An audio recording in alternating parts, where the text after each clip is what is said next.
trying to tell you something. I'm not sure that you'll follow. The surface, it has no depth now. It must be that you're shallow, and you must know that I can see right through the petty games you play to stay away. Today's the day you made. You dine in those fancy restaurants. You think that you know fine food. I guess I'm a pot pie kind of guy. To me they taste just as good. I'm trying to tell you something. I'm not sure that you'll follow. The surface, it has no depth now. You think that you're honeymoon if you should consider this an inconvenience. Tell me now and I'll bow out. I'll be on my way.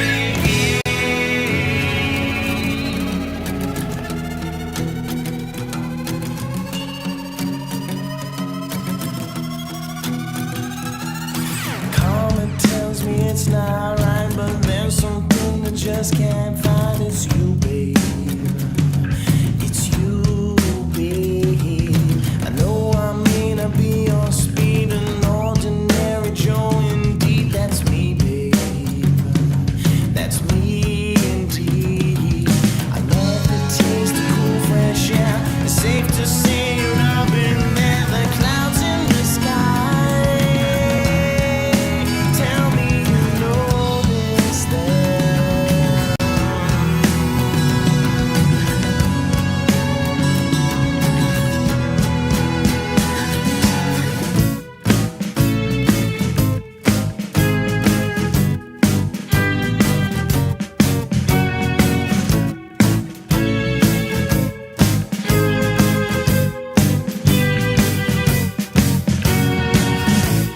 You got no imagination.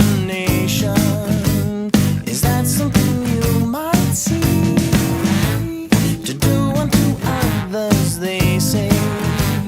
You be nice to include me. I'm trying to tell you something. I'm not sure that you'll follow. The surface, it has no depth now. It must be that you're shallow, and you must know that I can see right through the petty games you play to stay away. Today's the day you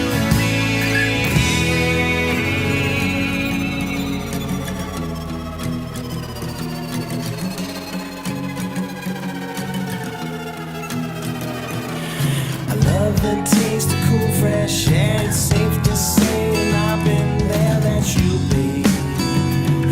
That's you, babe. The clouds in the sky.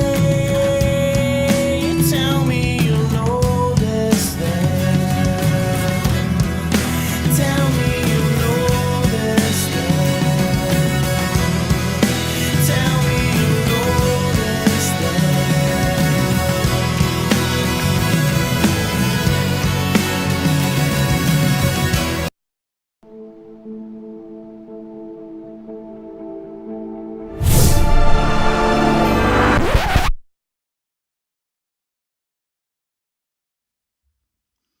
Hi, good evening. Welcome to Tux TV. I'm your host, Jimmy Tux. It's midnight, the last moments of November 11th, 2023. I thought I'd jump on.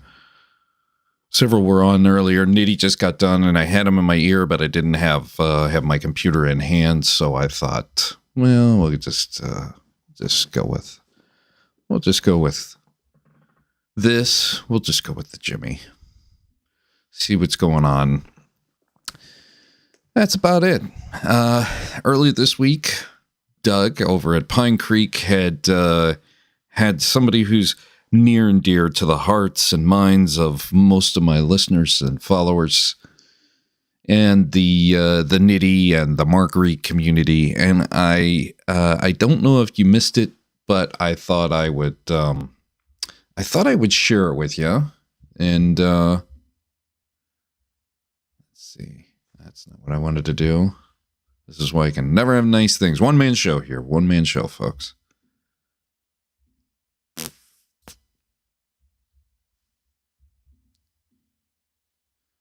we go. She is so convinced she's right. There is absolutely nothing that can penetrate the shell.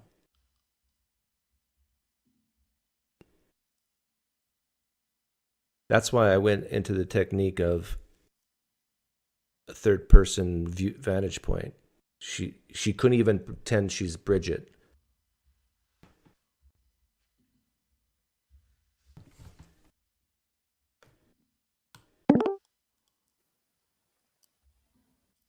So there was a staunch Christian on. Doug just let her talk. Just let her talk and talk and talk. And then he gets a call. P-Town, I've talked to you before. P-Town, I've talked to you before? Yeah, I've heard a couple of his calls, and it was the time that he was trying to express, P-Town was trying to express the prophecy of the cross, the military being in the symbol of a cross. So that didn't go over very well. It really never does anyway. So this is here it is, the best P-Town call ever. You have. It's been a little while. Doug, Yeah. how are you? Good, thanks. What's up with you? What do you want to talk about? And then Mr. Didi's What do you want to talk going to about? come on. I don't know who that is. You don't know who Mr. Didi is? If he's cooler than me, then you can skip me. I'm okay. Okay, see ya. That sounds like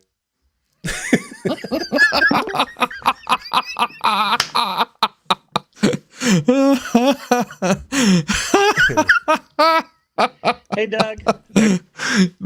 That is so much better. That is so much better than this right here. Oh, shoot. Now I did it. Hit the wrong button again. That is so much better than this right here. Years ago, they don't arrive at that conclusion. So I unless you're sort of saying that the Adam and Eve story was sort of metaphor, let's slow then this the science down. definitely doesn't agree with the sort of origin place of just say humans, for instance. No, I mean there certainly are. If a person, for instance, is just a pure Darwinian or neo-Darwinian, they're going to come in conflict with the scriptures. The scriptures inherently are creationist. I don't think they are inherently young Earth creationists, Hey, Megan. or old Earth creationists for that matter. I don't think Good to that see they're ya. all that specific, but they are inherently creationists. Now, one of the examples I gave, and you may find this interesting, Mark, I'm not sure, but one of the examples I gave about God's creative abilities in my interpretation is with the islands of Hawaii, and the way that we know how they came into existence. You know, Big Bad Mama posted a bunch of specifics, but they're volcanic islands on fault lines. We know how they came into existence. And so they're fairly recent things in nature considering, and they're still growing today. I used to live in Hawaii. We'd go play with the lava rocks, and every now and then the volcano would erupt and people would go look at it. So those islands are still being formed today, and we know how they were formed. Now, I make the argument that God still made them and God still deserves the glory for making them, and we simply have a bit of insight into how he did that. So if you look at the book of Genesis, when it speaks of God creating things, people tend to want to snap their fingers and say poof, but I just don't feel that that's necessary. I think that that is a placeholder for a process that he used to create things. To me, that seems to be the case. So you're sort of saying that he created the processes that then have created everything that so everything might be a bit of an extrapolation. I don't have a hard position on that, but it does seem to be that those processes that we observe today, another example of this obviously is, with artificial selection, we take, things like maize or teosinte, and we create corn. We bring corn into existence through successive generations. Yeah, it was maize. Yeah, that's correct. Yes. Yeah. Yeah. So, Yeah. if you look at that, do we still say that God created corn or that man created corn? We would say that man created corn. Sure. Corn did not exist before man, but we also know the process through which man created corn. And with man being made in God's image, I believe, such as the Hawaiian Islands, we get a bit of insight into God's creative processes. Okay. I mean, I certainly can't sort of say, hey, I know definitively that a God isn't sort of hasn't created the processes. I mean, I don't see a cause for a God behind these processes. I don't see any reason why a God has to start them. It's enough for me that there's natural processes, and you would have to show that a God in some way created those processes. But it's not like I can say, hey, that, the fact that evolution's there disproves a God, because it just doesn't. It just well, that's doesn't. kind of been my position. Yeah. It really has nothing to say about that one way or the other, in my opinion. The idea of there being supernatural creative force that brought all this into existence, I apparently queued is up a the bit wrong detached spot. from the existence itself. My channel, and I've talked to P-Town a lot, and some of his There we go. personal life he doesn't want to get into. He says, I'd rather not talk about this or talk about that, and I've always respected that.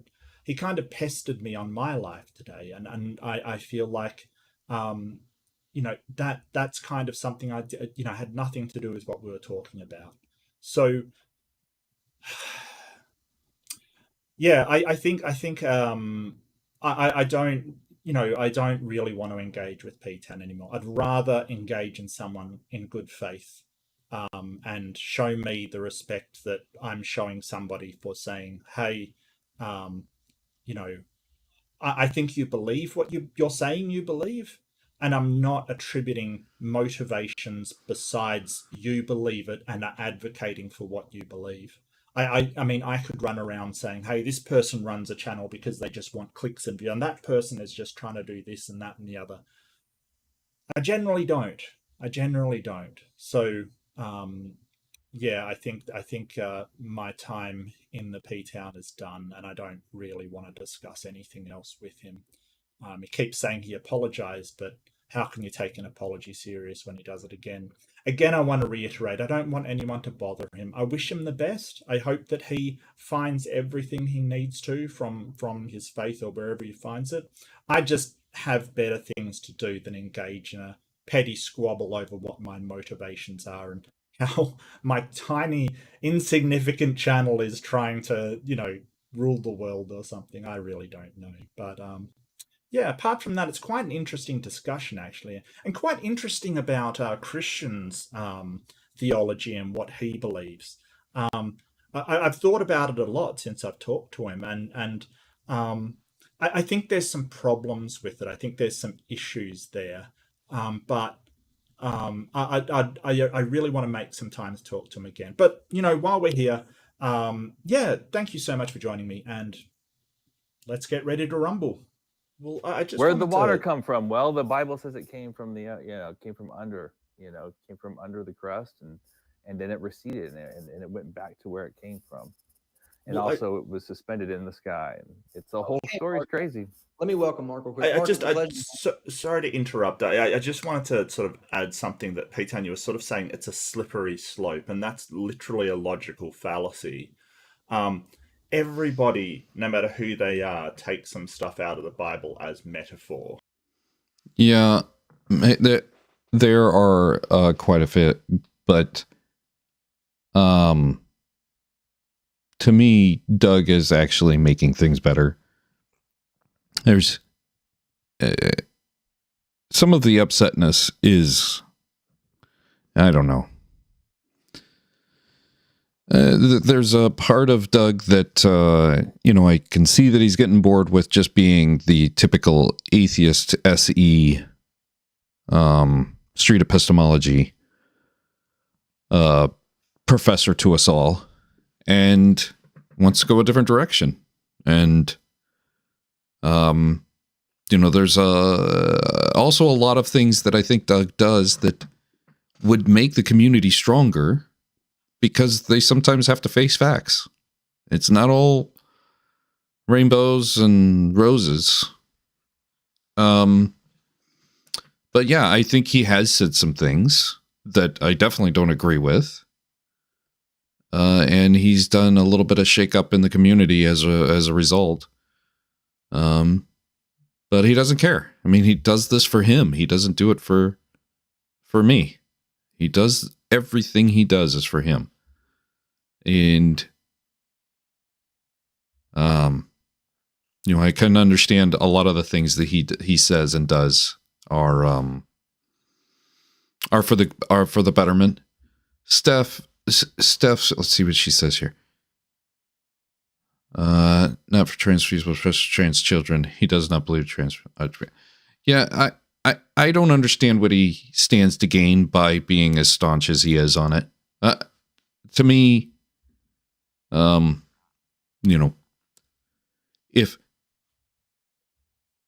if children came out of their mother's perfect form, woven by God, then I would be on Doug's side. But that doesn't happen. We clearly have genders on some variation of a spectrum, and it's not male and female only. There is, in my opinion, at least 2 other categories, maybe even 3, other than male and female. Or on a sliding scale on a spectrum, there is a variation of, one side of that spectrum is male warrior, straight out of the mother, and on the opposite side of that spectrum is petite female. And nearly every man, woman in today's society is somewhere in between those two. And I don't think Doug feels that way.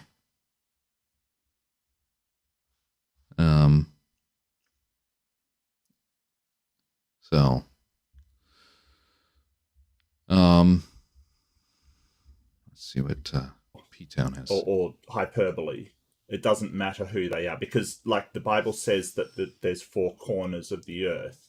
So unless you think there's literally the earth is like a square thing, then it's impossible not to take at least some things as poetic and sort of hyperbole kind of thing, right? Correct. Yes.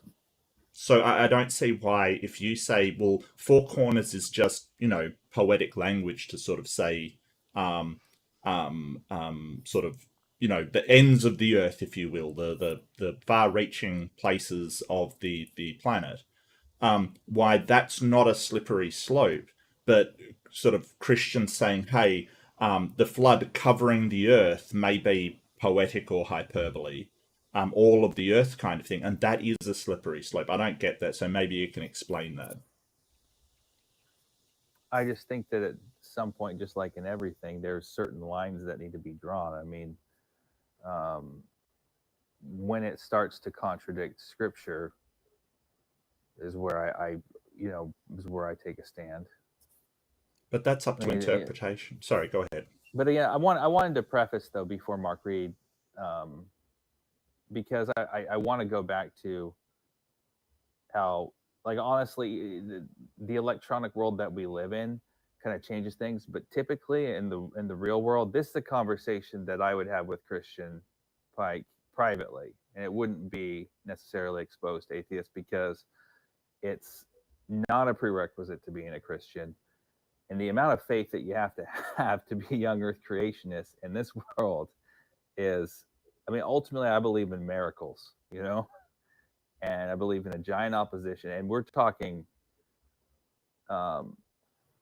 something that just, like I said, we both weren't young. I mean, I wasn't a young earth creationist before I became a Christian. It took a couple of years, 2, 3, 4 years after becoming a Christian, where I now have this position. But anyway, I'm just rambling. No, that's, I mean, I really don't want it to get contentious. I know me and Dustin got a little bit heated, and me and you got a little bit heated. I have no interest in arguing. You know, it makes no difference to me what you guys believe as far as that goes. Like I said, my first priority is to the scriptures. You know, and I Well, think I've heard Johnny's Mark not a Reed. geneticist either. Yeah, no, I've been listening to little bits and pieces here. So here's, probably not I think the this is one of the best sections where example basically of Reed while I'm on the job, but I guess starts as to far as get what testy. at the very Right. what was our for death. I think that I've heard a lot of the like. I mean, SFT. He's big into the genetic stuff. You know, and I think I've heard Johnny's Mark not Reed. a geneticist either. That's the important thing to understand. He's not a geneticist. All right, well, either are you guys Sure. too. I mean, No, so, I know. We'll happily you know, say I'm that. a- I'm not a geneticist. I'm a layman at best. Sure. So I mean, same. I hear the same arguments for both sides, and I'm not going to look into the matter. I mean, I just don't have time to be a geneticist. No, not many people. But I do. hear the same point is used for both sides. Well, the funny thing about From what Donnie I is can he'll point to a paper, and one of his favorite papers is sort of switching sides, how endogenous retroviruses mutated to become beneficial for humanity. And he'll point that out and sort of say, look, that's evidence of God's design. And I'm not sure how he reaches that conclusion that evolution isn't true, because the paper itself says that evolution is true and that endogenous retroviruses have been co-opted through mutation to be beneficial to humans. So I'm not sure how he gets there. Well, you want to look at the actual data. Why? You're not a scientist. Projected from That's not the whole what's point. projected from the data. Like, how can The you whole look point at is, the like, you don't- data when you're not a you have to geneticist? look- Ignore So, the conclusions of I actual know it's hard for you to do, geneticists. but put yourself in the young Earth creation, Bible believing, Well, I don't. chicken eating shoes, Mark. Yeah. It's a giant conspiracy. We're going to look at the actual data and not what the enemy is presenting. Well, but that would be like me, as not a Christian or a theologian, put myself and say, hey, this is what the Bible actually means when it says this, and this is what you should believe it means. No, instead I ask that's why I'm asking Christian, what's the interpretation that he has? Because I'm not somebody that's supposed to evaluate that. But he's basically saying, well, I'm going to ignore the conclusions this geneticist has made, yet I'm going to use the paper that they have produced, saying their conclusions, to pick out of it what I want to believe, and then basically say, hey, that's what the paper says. That isn't what the paper says. And if you're not a geneticist, why are you doing that? Well, here's a simple, I don't want to stem off too far, but what I do is I'm going to take a standard population generator and just put in 8 people at the time of when Noah's flood happened, right? I mean, and run it, and it somewhat matches, I'd like quite to, frankly, to what, again, you have to count there are variables at play according to scripture with the age of the people. They were living a lot longer in the beginning, but the population generator matches the population that we have today. What, including all of the population sort of that dies in wars and things like that? Have you accounted for all variables, or have you just said, hey, I'm going to plug in? Because human growth, like, you can give an average human growth, but it's not sort of been that way consistently. Like, you don't get that growth that consistent. It does go up, it goes down. There's plagues, there's wars, there's things that drop the population, then it climbs back up. Like, you're sort of taking a really, really simplistic model and saying, well, yeah, that backs up my side. I don't think that's reasonable. And I also don't think it's reasonable that 8 people, the Tower of Babel is supposed to be 100 and something years after that event, and I don't think it's reasonable to think that 8 people multiplied to a point where they could build the Tower of Babel 100 odd years later. I also don't think it's very reasonable to think that 300 and something years later that there's the Akkadian Empire was formed, Sargon of Akkad Empire, that was like over 1 million people. Well, we could go on all day with the things that you don't think. Sure, but I don't think it's reasonable. But I think setting a foundation of a simple population generator encompasses those things of people dying in plagues and dying in war, and is a good foundational way of measuring our knowledge of things. Well, Let me There's let nothing wrong with Dustin, it. I mean, if let me you let Hey, Dustin. can I Yeah. get an objection here? sure, Go ahead, Dustin, please. So, Mark, what you're saying is that genetics is so complicated that it takes a specialist to interpret the data. I mean, sure. I don't understand the point of a field where you have to have a guru walk you through what means what. Really? Do you fix your own network and computer? Well, I mean, when I was growing up, when things were a little bit more simple, I certainly could. Do you do I it mean, now? but Do you fix your you know, network? Do you go and when there's a problem with the server up, say, in your ISP end, your service provider end, do you go and fix the server there? you're asking me a technical question about Yeah. equipment that doesn't belong to me. Yeah, I mean, because I could don't know fix how it. I would go in Right, and that's my field. I could. because what you're asking me to do is pull open a computer, get into some kind of a script writing program, right? Track down the problem, right? I mean, if it was a technician issue, then yeah, I probably could use one of those little multimeters, find which part was overheated and replace it, right? Or I could find the data point in the bus line that has the issue and then fix the code so that it will reroute the data back to its original bus line. Yeah. I mean, what you're talking about is technical, yeah, but it's not impossible. Good to see you here. A person with lay information could probably fix a lot of those problems you're talking about. And what if it was software based? What if it was a corruption in the registry of the system?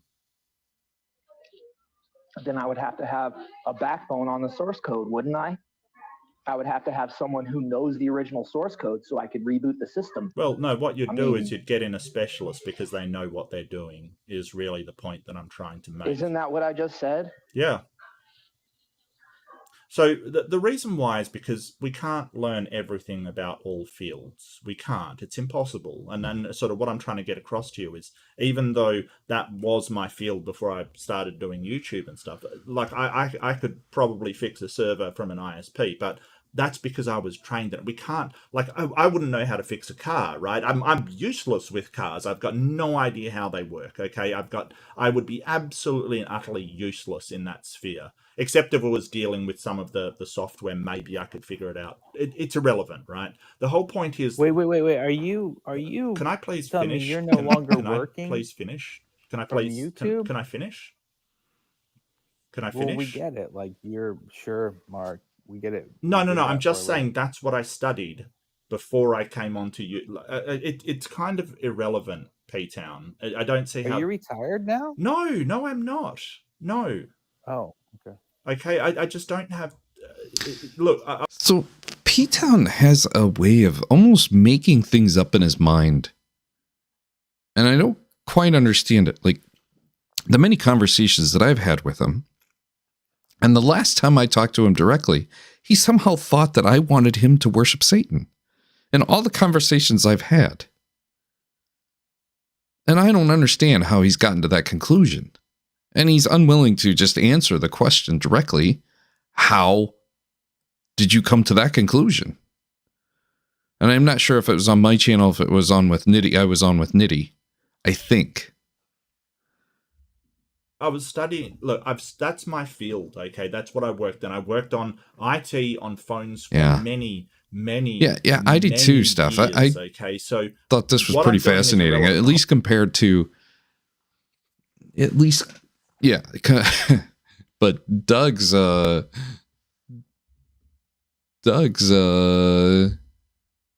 crap, I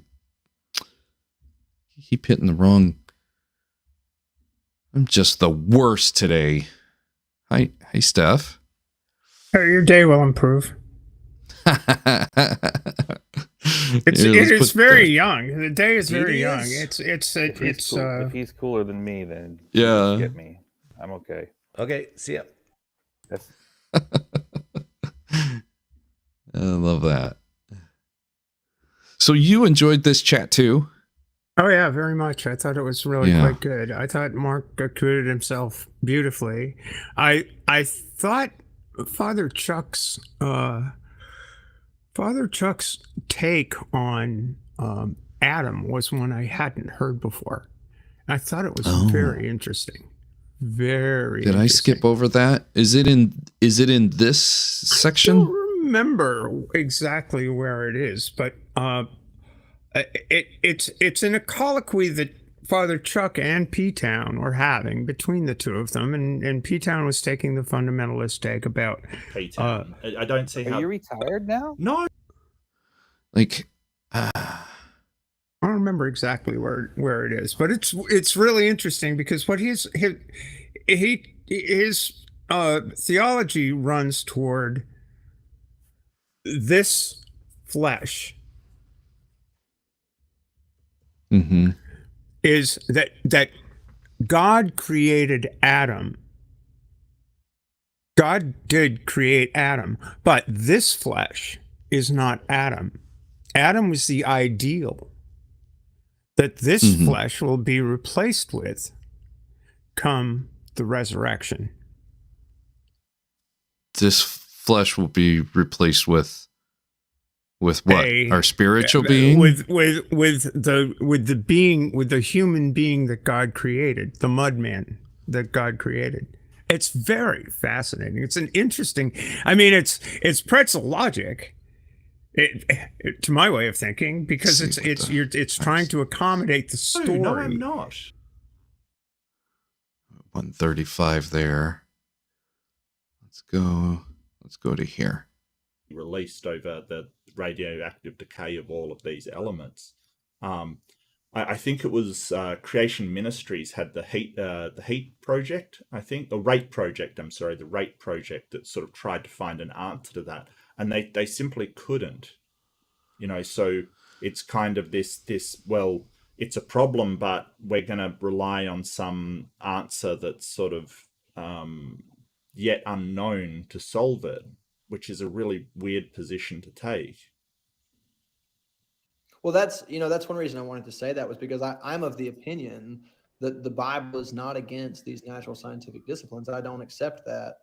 There are a lot of people, especially YEC proponents, who certainly seem to believe that. But I think Mark, I don't know if this might be the beginning of it. No, I wasn't. I just got here. I'm sorry. Okay, so basically what this is, I was requested to talk about my ideas on biology and creationism, etc.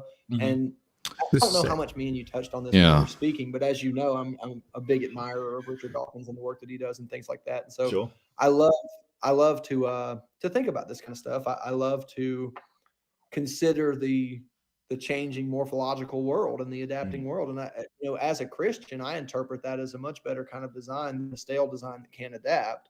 So I think that the reason that the categories of life created in Genesis were so broad and so ambiguous is because God was accounting for adaptive morphology. To me, that's very obvious. Someone like Kent Hovind, and I hate to keep pointing him out, I should use anybody, but someone that is that strong in the YEC community and that dogmatic will use phrases like giraffe kind or fox squirrel kind or tuna fish kind, which are way too specific and not at all representative of the very general kinds of life that are mentioned in Genesis. So even from a very fundamental, old-fashioned Christian point of view, that is a misrepresentation of the scriptures that causes believers to come into conflict with the natural sciences where it is not necessary. Right, but I mean, there's some things that in the Bible that just sort of, if you do take genetics and sort of evolution to be accurate, it can't be true. Like the Adam and Eve story.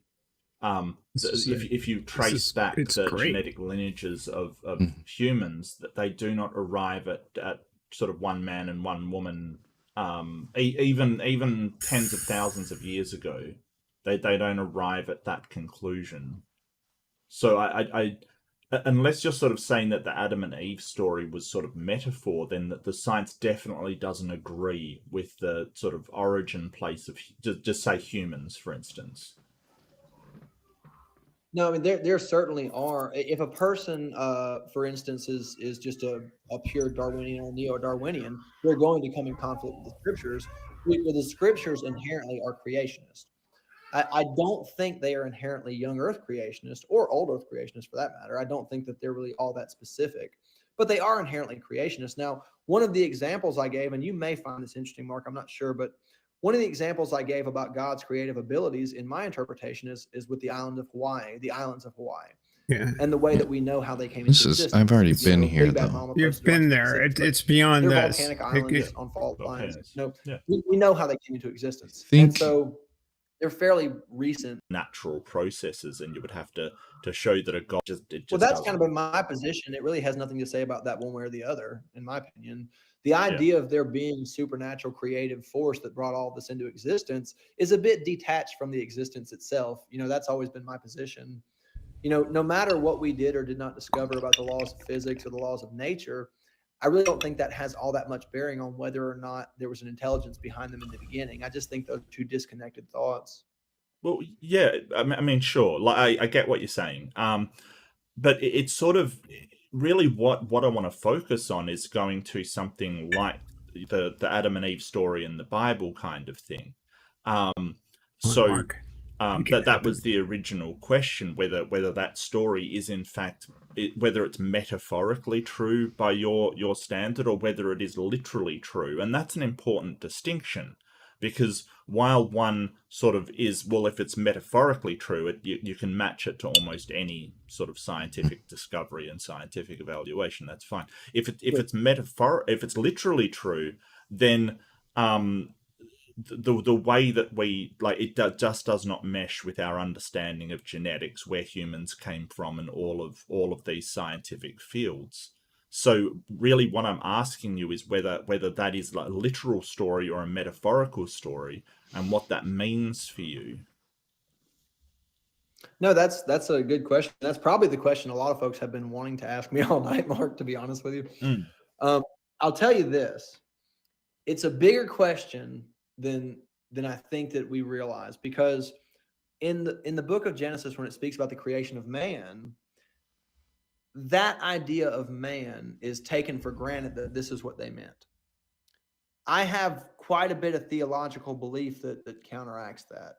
Jesus, for instance, said that he was in the image of sinful flesh, and he spoke of another image. And there's sort of this thing that exists throughout the scriptures where you see this fallen image that we call man, and then as a contrast, you see the true man that was created in the image of God, which we see, of course, on the Mount of Transfiguration and at the end of the book of Revelation coming back to light, whereas all of this has simply been, actually in one place, the image of the beast, but in one place, the image of sinful flesh. So this, no doubt, is a beast. But the man that God created and the man that we're getting back to and the man that was seen on Transfiguration is not a beast. So it really depends on what we mean when we say man. I have never heard this argument before. It's a new one on me. Yeah, I don't think I have heard this either.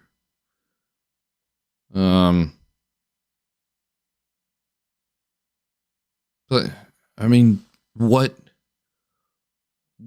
good does it do for, if there is a creator, what good does it do for this creator to just pretty much not be existent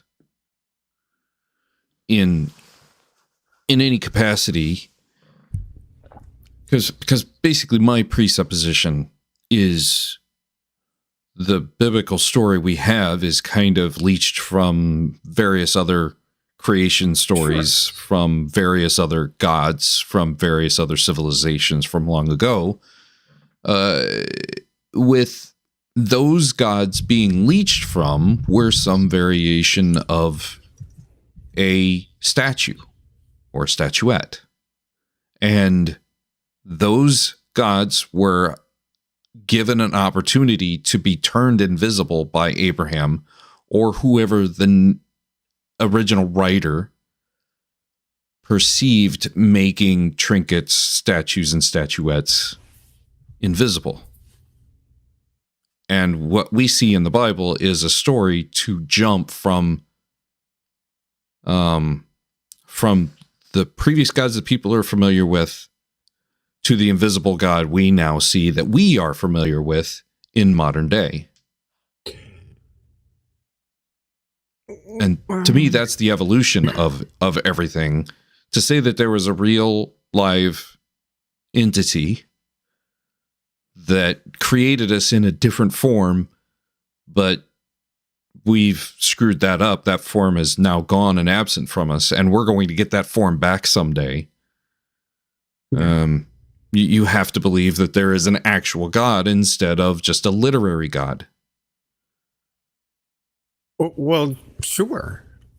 Yeah, you do have to believe that. And that's what this guy believes. I don't believe that there is an actual God. I don't see it, but I do see that there's a story. And the way the story is interpreted is the whole thing. It's like, I've read the Bible many times. But I don't feel compelled to use the Bible as a pattern for the actual world as it is, because I think that a more accurate to arrive at more accurate conclusions, inquiry is what yields that. Scientific inquiry is what yields a better understanding of the physical world. And that there isn't a metaphysical world. There isn't that world exists in stories that humans make up. And that's what the Bible is. It's another story, just like there's the Mahabharata, which is another story. And then within the Mahabharata, there's the Bhagavad Gita.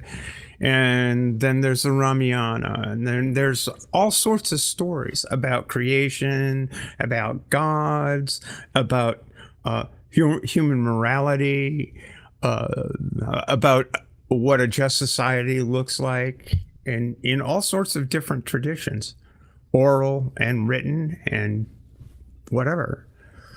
But they're all stories that come out of the human imagination. What's interesting to me about Father Chalk here is the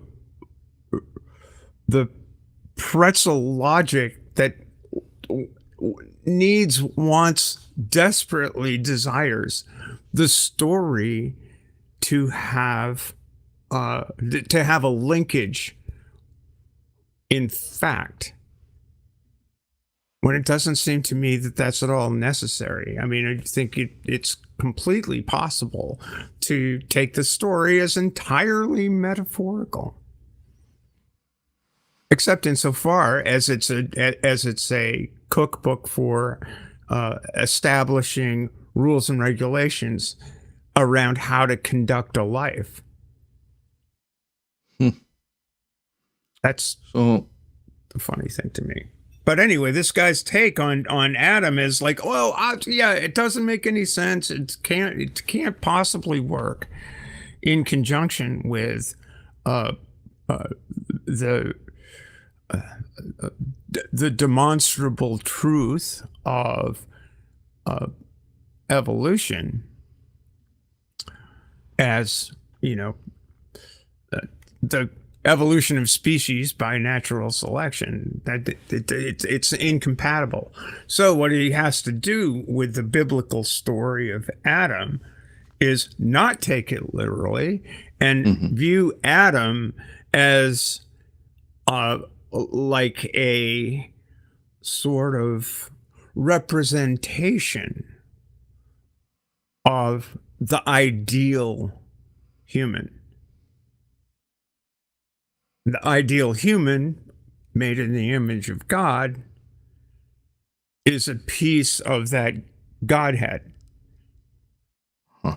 which we will all come to see at the last day when Jesus comes back and calls us all home. Those of us who are washed in the blood of the Lamb or whatever.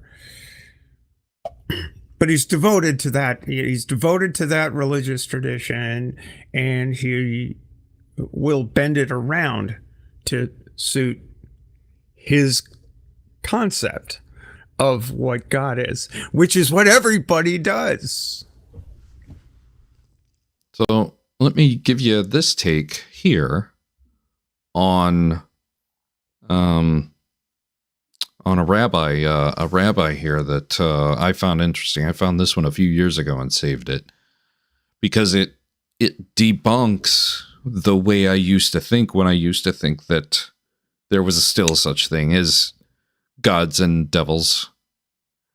And this debunked this, the way this rabbi puts it, this completely debunks my foundational theories about God didn't talk to Eve. So try this one on for size. And closed up the flesh in its place, and the side which the eternal God had taken from the Adam, he made into a woman and brought her to the pause tape for a second. Notice how he said the Adam. Mm-hmm. Well, it's one of the curious things that's missed in translation from the original Hebrew into English or into any non-Semitic language, that what Adam means is earthling. Mm-hmm. Yes. You know, the earth being, which, you know, if you don't know how the language works, you'd never guess that. I mean, I didn't realize that until I took Arabic in college. I was like, whoa, this is interesting the way this stuff works. There are all sorts of puns in the Old Testament, in Old Testament Hebrew, that are completely missed by a guy like P-Town, who reads the King James and says this is the true and inviolate word of God, when it's not even the same damn language.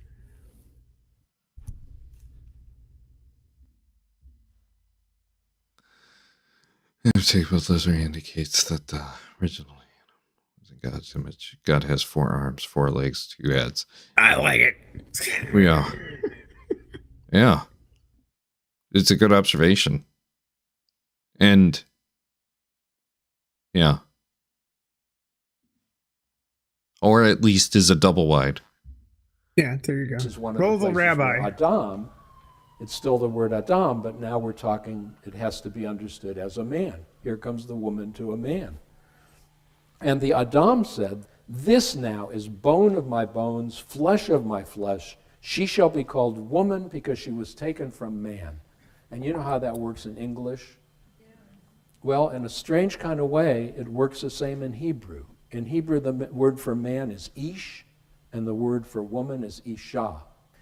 Mm-hmm. Now, what happened? What happened? It's a pun. What do you mean?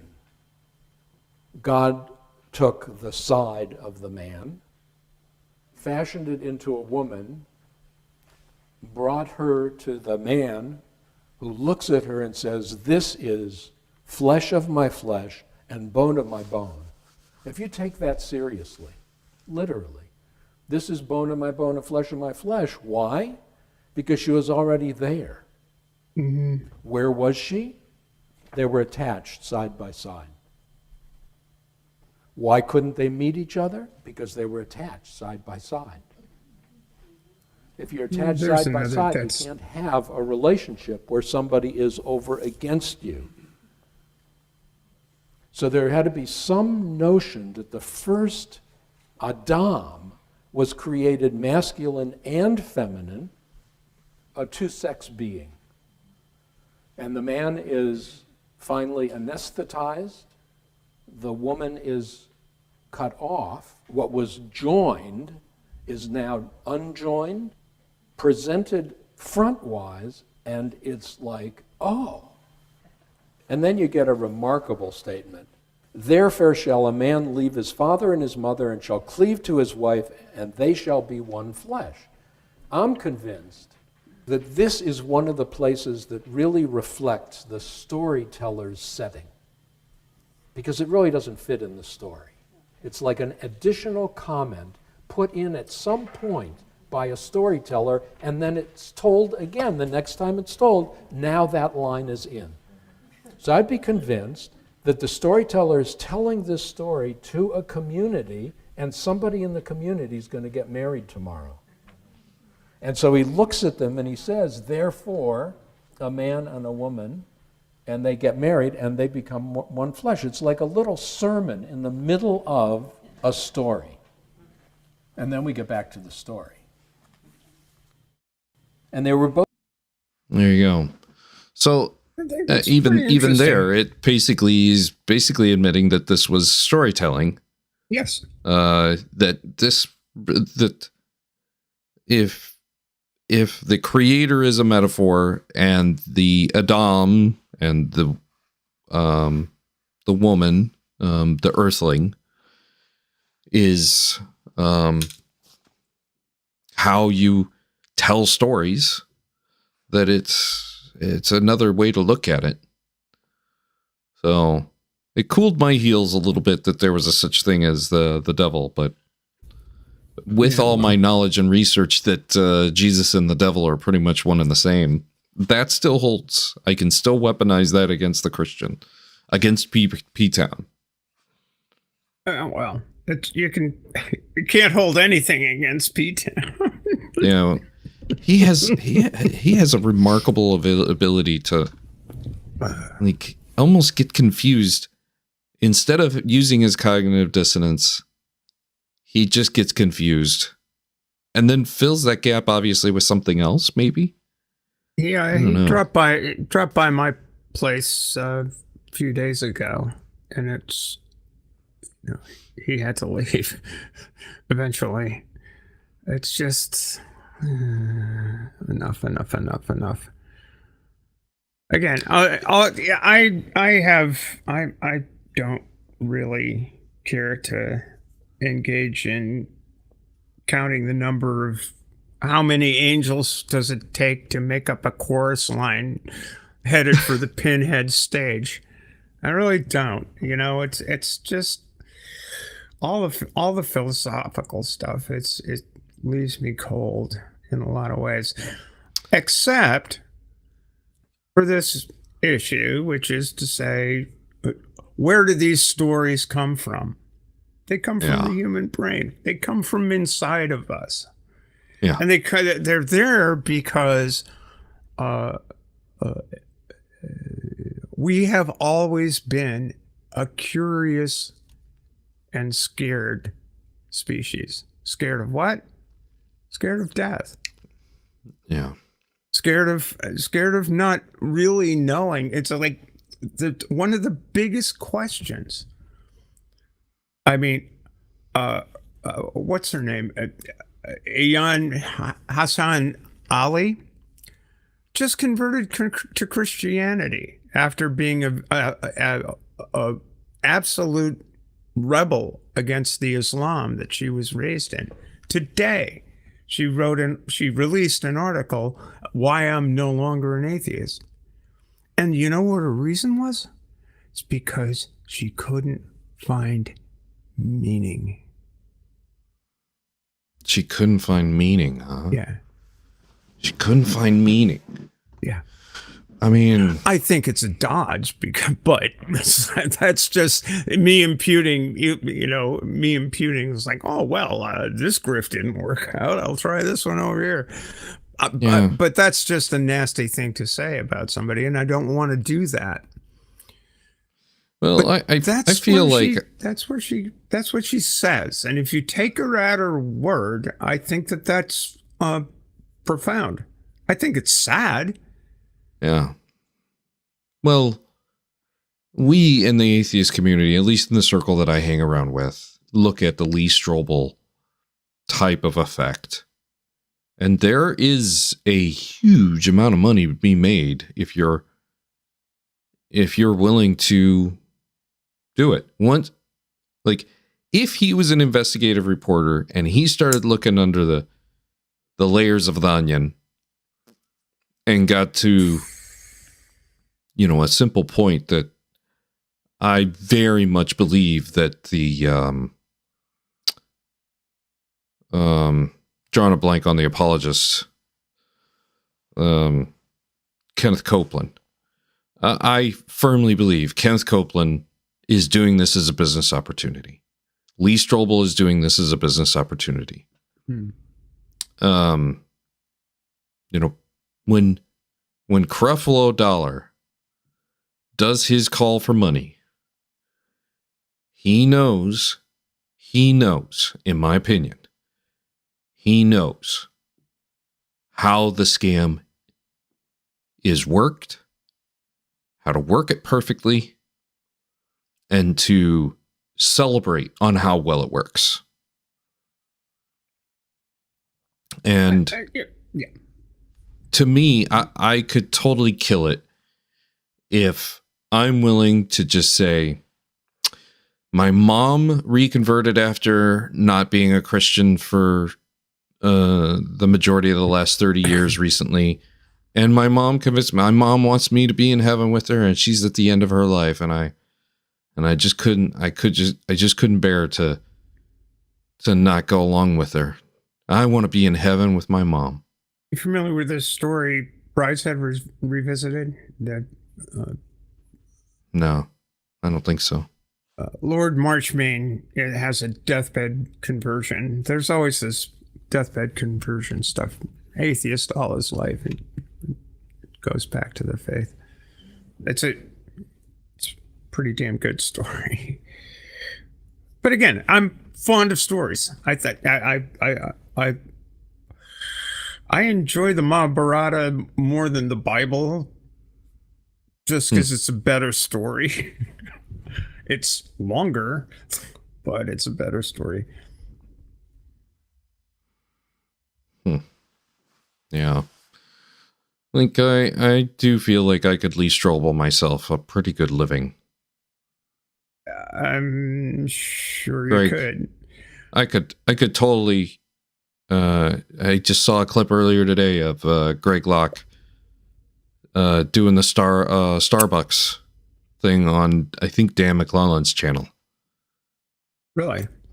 Yeah, and that he didn't. Greg Locke doesn't want to see any Starbucks anywhere around his tent. Why not? Because that's Lilith, the demon. Oh, on the Starbucks logo. Yeah. Yeah. Like if he, and gets a cheer afterwards. Oh yeah. I mean, you can convince stupid people to do any number of things, like, I don't know, vote for Donald Trump. Yeah, but Donald Trump is a legitimate con man.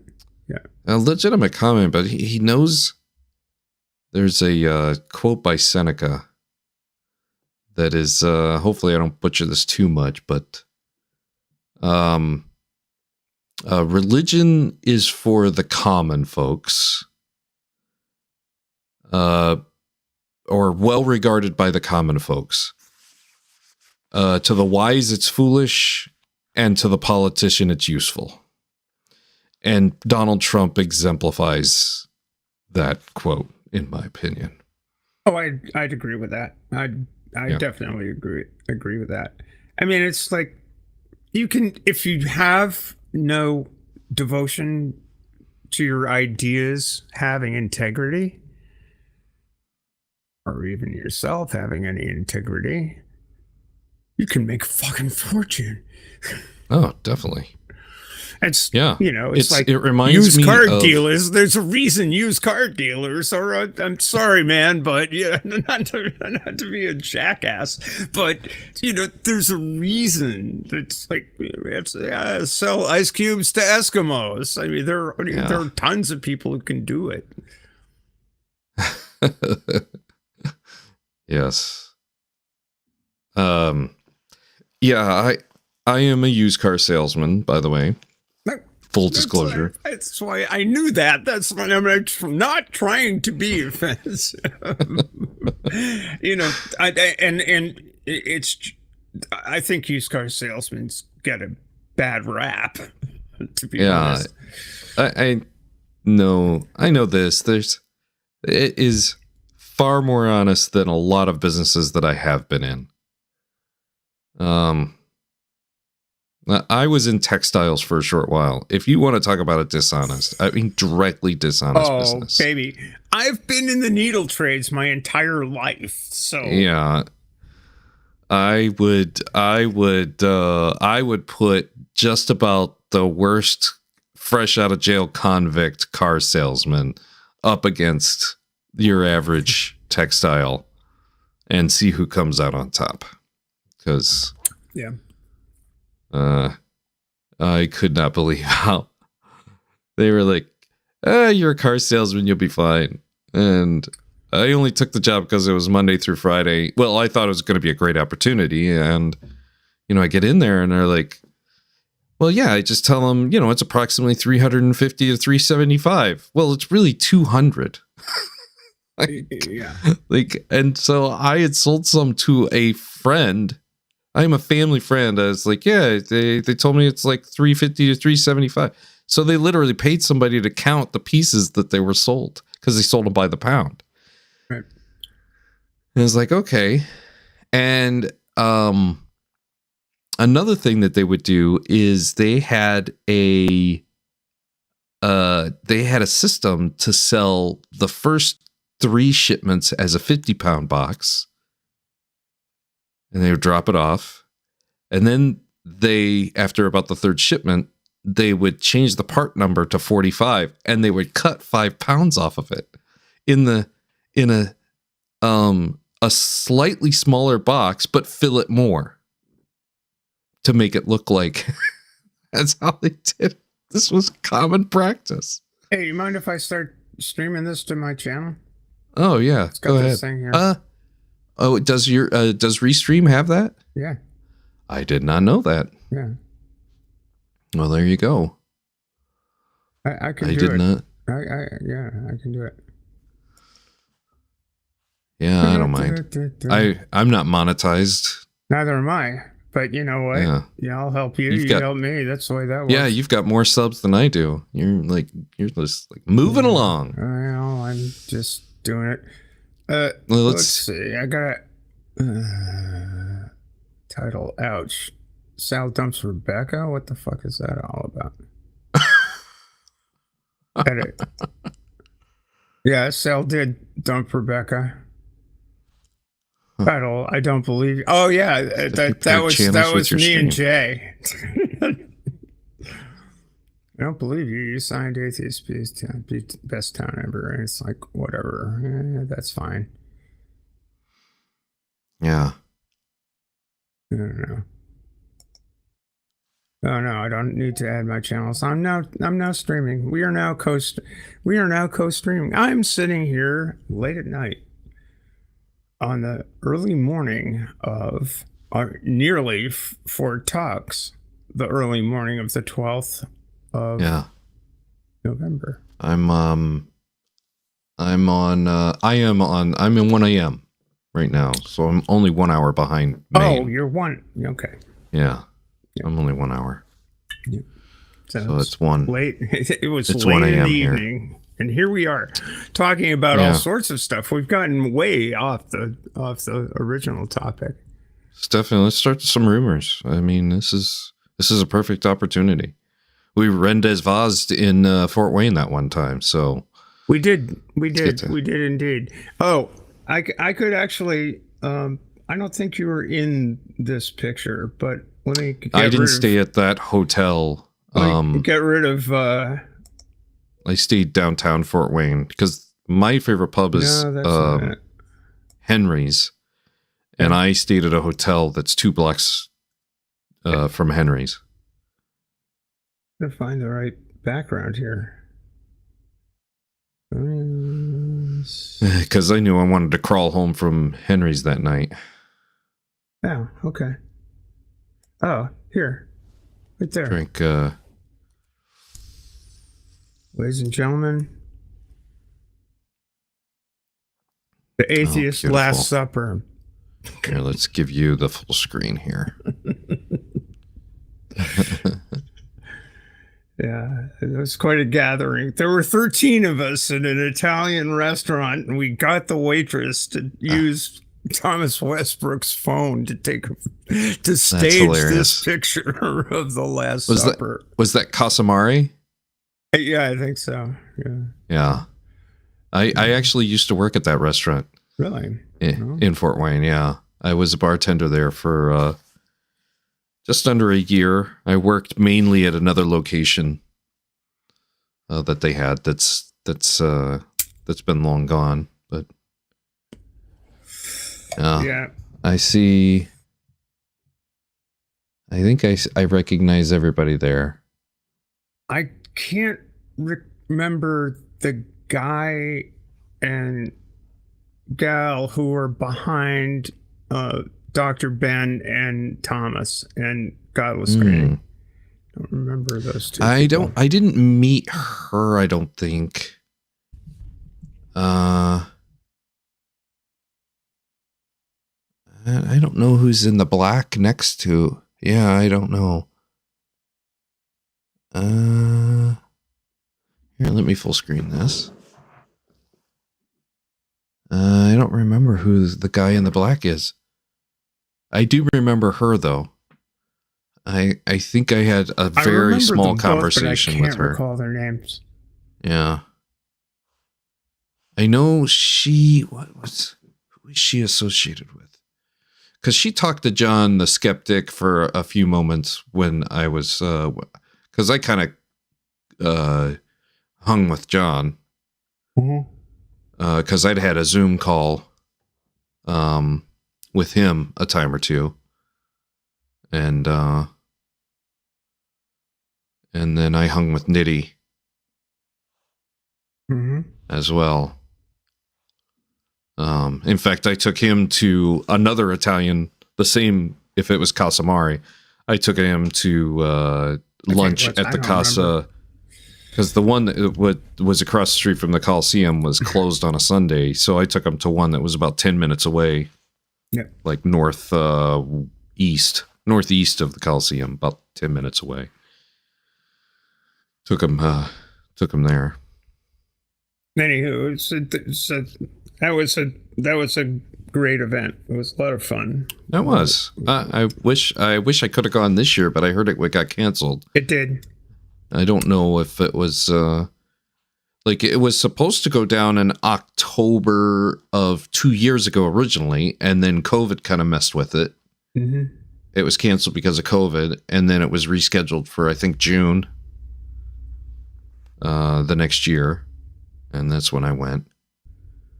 I couldn't have gone this year. I wanted to go to Baja Con, but it just didn't fall into place. I have no idea what else has been going on that I could have gone to, but so, well, let's see what Dan's got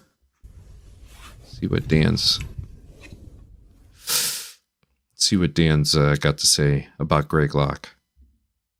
This is titled, "Is Starbucks Demonic?" Is Starbucks demonic? Hey everybody, I'm Dan McClellan. I'm a scholar of the Bible and religion. Let's take a look at a video. Did you know every single time we do deliverance, especially mass deliverance, we call out a certain demon called Lilith? I'm not tolerating Lilith. So the name Lilith occurs once in all the Bible, and that's in Isaiah. So I don't believe the word Lilith is actually used in the Bible. I believe it's just referred to as like a screeching animal or something like that, if I remember correctly. I don't know. So it's a metaphor for the screaming woman or the screaming owl or something like that. Isaiah 34:14, where it occurs Hey, among Purple. a list of Hey, what Maya. appear to be the malevolent divine denizens of the uninhabitable wilderness. Now, most scholars agree that this is a borrowing from Mesopotamia, from an Akkadian term, Lilitu, which is probably a generic noun for a specific class of divine being, probably associated with the divine feminine, with sexual deviancy and things like that. However, we don't really get any other indication that anyone has anything to do with Lilith anywhere else in the Bible until we get to the post-biblical period. So, for instance, in some early Jewish literature, there is an interpretation of Genesis 1 and 2 that sees Eve's creation after Adam as a second female that is created, because Genesis 1 describes man and woman being created simultaneously. And so there's this idea that there was another woman in the Garden of Eden before Eve. And that gets developed much later on in the alphabet of Ben Sira, which was written sometime between around 700 and 1000 CE. And this is the text that identifies Lilith as that first woman who was created simultaneously with Adam. And in that story, Lilith wants to be on top, which is almost certainly a reference to sexual positions, but Adam says that she is not fit to be on top, only he is fit to be on top. And so she gets upset and she storms off, and God... You never heard that before? I've heard it, but it's like it's like, what the fuck? Really? Yeah, that's funny. I'm sorry to interrupt with my hilarity Wes. there. It's like, Wes, that's funny. It's very true, Wes.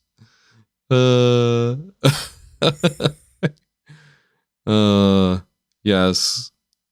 Steph is poaching on Tux. It's very welcomed. yeah, well, I just you've feel got soulless.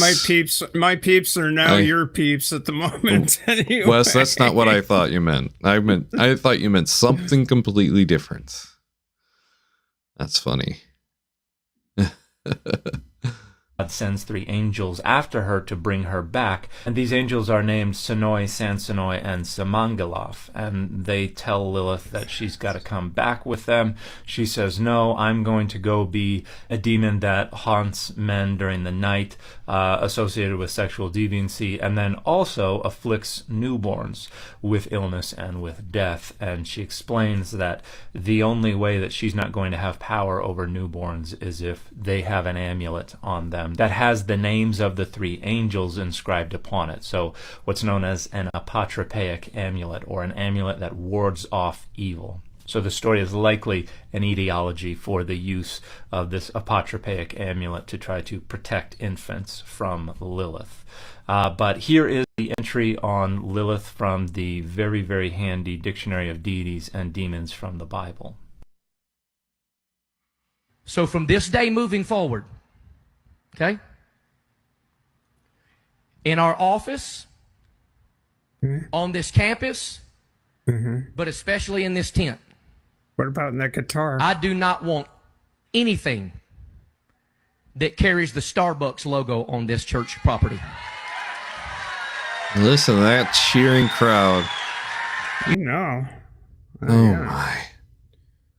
I just heard somebody yell latte in the crowd. I don't know. I don't know what's going on. Hey, hold the phone.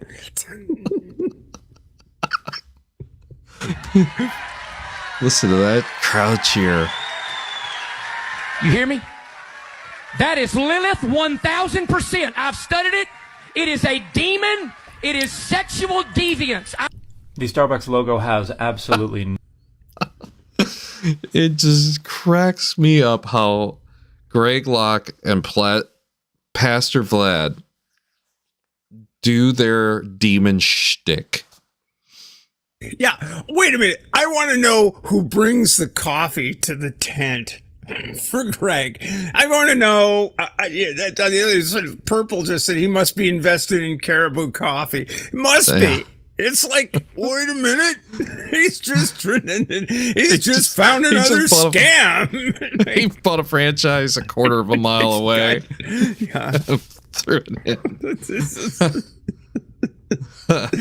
He's got some kind of coffee thing going on. We'll find it all about. Yes, the Starbucks logo is a siren, dumbass. Yeah. I can't believe how these people are serious. Come on, seriously. Oh, I know. That's crazy. Keep rolling the tape, man. You're on a roll Nothing here. whatsoever to do with Lilith, who is never associated with the iconography of a woman with two tails. The logo was designed by a graphic designer named Terry Heckler in 1971. Now, he claims it was inspired by marine books and Norse woodcuts from the 16th century. Pause tape. I had two tails once, but I had one of them removed.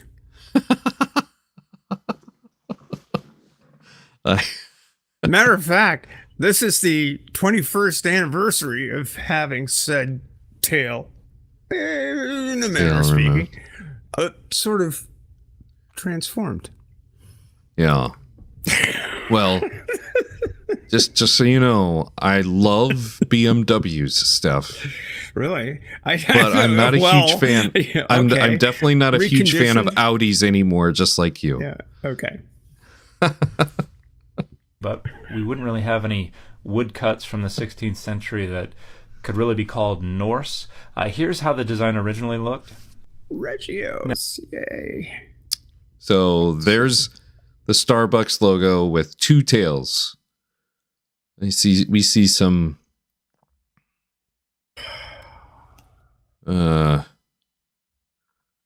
almost, I don't know what you call it. Yeah. What's this? Okay, the Starbucks logo is evil demon stuff. Wait till the Heisties Victoria's Secret, huh? Yes, Wes. It's boobies. Boobies. It is boobies. It's great. It's good to see. Yeah. Never understood a two-tailed mermaid? I don't think she ever understood me. It's almost like I'm from Mars and she was from Venus. Now, Heckler said his inspiration was imagery of sirens from these 16th century woodcuts, but this is not a siren. This is what's known in European folklore as a Melusine, or a split-tailed mermaid, not a siren. And we actually know precisely where Heckler got this image from. This book was brand new the year that Heckler created this logo, and we have a discussion of the Melusine in here, as well as this image that is identified as a twin-tailed siren from the 15th century. There you go, more boobies. Same image, just different. Gotta have the boobies, though. Always essential. Yeah. Century. This is identical to Heckler's design, apart from tiny little changes. In fact, you can put them side by side and you can see precisely what Heckler on the right changed and precisely what he did not. Now, we do not have any iconography from ancient Mesopotamia that we know depicts Lilith, so we can't say for sure what imagery was used to depict her, but we can say for sure that the Starbucks logo has absolutely nothing whatsoever to do with Lilith. This is a laughable conspiracy theory. I am done with I've been done with Starbucks for a long time. It's communist coffee anyhow. Yes, you can totally tell by the corporate greed almighty, and the violence. it's communist coffee. Where's the fucking samovar, you idiot? And by the way, that shit's tea. Yeah. Yes, you can totally tell by the corporate greed and the violation of all the labor laws and the constant disputes with labor unions that Starbucks is totally communist. Great little dig. Yeah. Actually, pretty good one. Yeah. Oh, I really enjoy Dan McClellan's stuff. He is good stuff. He is definitely one of those $10 coffee is communist. I don't know how you come to that kind of math. $10 coffee is definitely capitalism coffee. Yeah, it's all a part of the gay agenda that I've been hearing about as well. Yeah, well, that agenda, that you gotta, like, the gay agenda, it's like, we used to joke back in the early 2000s about the liberal agenda that was being faxed out of Barbara Streisand's mansion. Like, yeah, just so. You know what? I just saw her on an interview today. I didn't watch the interview. I just saw, or maybe it was promoting an interview tomorrow or something. Might have been a promo for 60 Minutes or something. I don't know. But she's still alive. I was like, oh, she's still alive? She's still alive. Yeah. So,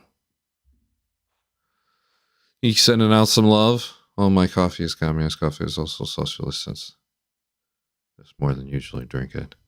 I give it all the... I don't know what we go means. Work for the people. All right. Do we want to go back to we went down a rabbit trail, and we did. Do we want to go back to Reed's Royal Rumble? I think we could. Like, Father Charles is intriguing to me. It's like all of his stuff, and then of course there's the ridiculousness of P-Town. But versions of man, like you're talking about the early hominids kind of thing, like going back to them. No, that's more ice. No, I might have been a little bit unclear. I apologize. Well, I'm just trying to sort of filter in what you mean by because. What usually people are talking about when they're talking about a beast, that might not be a bad idea. Usually people get something to drink too. Metaphorical. It's usually some sort of. I mean, we are classified as animals. There's no sort of classification that sort of says, hey, when you classify an animal, humans fall exactly into that classification. So when you say beast, I'm not sure whether you're talking about an animal or whether you're talking about something else. Okay, so what I meant by that's why I say I get so used to talking to people that are sort of in my bubble that a lot of times, you know how you get in an echo chamber, you don't specify. I've got. No, that's okay. That's all right. I just would like to understand what you mean by beast, because we talk about beastly and people sort of acting in a beastly way. I would understand that they. If you're using it as sort of a religious context to mean someone who is sinful and, subject to their primal urges, I get that as a metaphor, but I'm not sure I understand literally what you mean.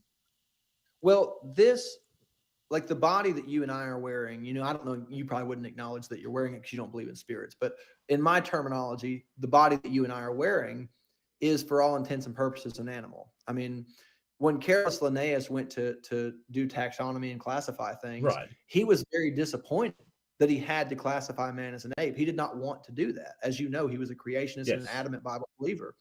And so he had to basically consign himself to being intellectually honest and saying, look, I don't have a choice but to classify man with the other great apes because the system that I have developed to classify everything does that with or without me. Sure. So opposable thumbs, hip joints, the whole spiel. Yeah. So he classified man as a great ape because the system that was developed to classify animals did that on its own. Now, when we're speaking of the creation of man, I don't have all the information in front of me, so I'm just going to ask the audience to bear with me so I can come back to answer questions because I didn't come with all this in mind. But there are scriptures in the book of Genesis that identify a beast of the field, and in the context, you can tell that it's speaking of a human being. So Jesus said certain things, and there's numbers of things said throughout the scripture, skip, to give us the idea that what we are seeing here is a very cheap imitation of the image of God. That this is an animal. Yeah, I saw a clip from the Aaron Ra P-Town, and it was less than flattering for P-Town, but I have not watched the whole thing. Here's the part where Friar Chuck gives his analogy of right now we're humans with a animal body, but someday we'll be humans with this is a beast.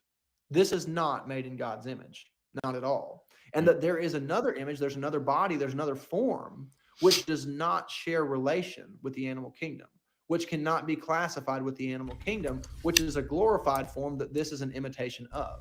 It's got 2 arms, it's got 2 legs, etc. But it is a glorified form, which this is an imitation of. So I wrote a book one time, Mark. Somebody had brought it up earlier. I wrote a book one time called The Image of His Son, which is a book where I talked about Darwinian theory and how it connects to Paul the Apostle's teachings. And in that book, I made a very controversial statement and took a very controversial position, which I hold to this day, which is that in Genesis, when it says, let us make man in our image, that us was Christ and Lucifer.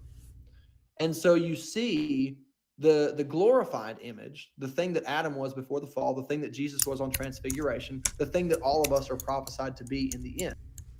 So, see, this is weird. like he's almost saying the same thing I say about Jesus and Satan almost being the same figure. He's almost got it.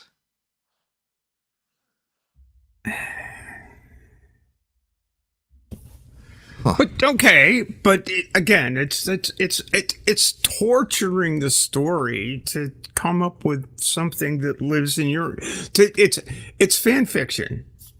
A lot of this shit's fan fiction, except that there's no. It's variations on a theme. Yeah, I guess I'd say. Dr. Kip Davis and Paula Gia did a joint video about how Star Wars roadmap of canon, the various levels of canon and fan fiction all mirror. And it's Paula Gia who started it. He literally started what is called canon. Star Wars canon. Paul G did. Well, Paul did. Yeah. Paul did. Absolutely. Paul ends. By the way, just a second. I am, since Wes Sturdivant is in my chat over here, I am contractually obliged to shill Skeptic Haven's Women Atheists Unload. We did an episode today. And the lovely Shannon Q graced us with her presence. Wow. And it was fun. It was effing fun. We were talking about, on Remembrance Day, we were talking about women and peace and justice. It was really great.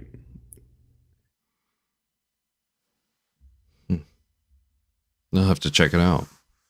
So, is that satisfactory there, Wes? I don't know. Yeah, Wes. It was Cindy Plaza, Shannon Q, myself, and we had a really good discussion for about an hour. It was really good. Shannon Q puts the F in fun. She did laugh, and she didn't bring up. She didn't bring up mental vaginas. I did. You know, had to do it because, you know.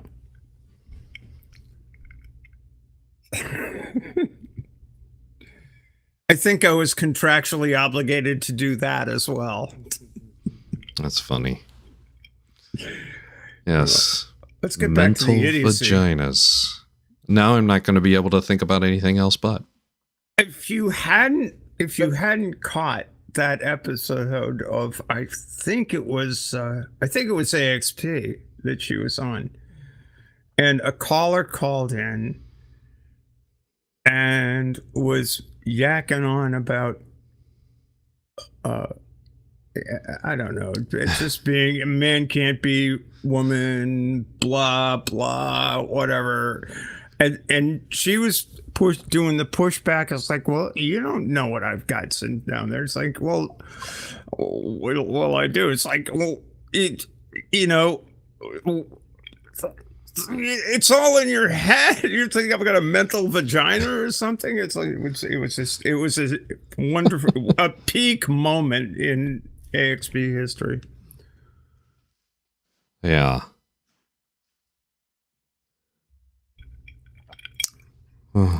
Neither one of us are monetized. Doesn't fucking matter.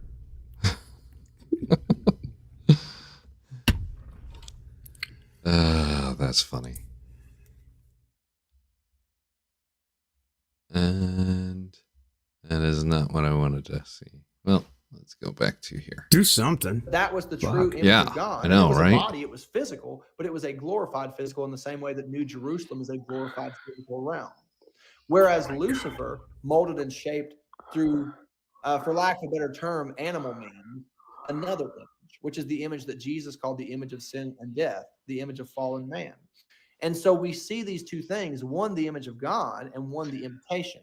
And when Adam fell from glory, no doubt he took upon himself animal skins, which is to say, this cheap imitation.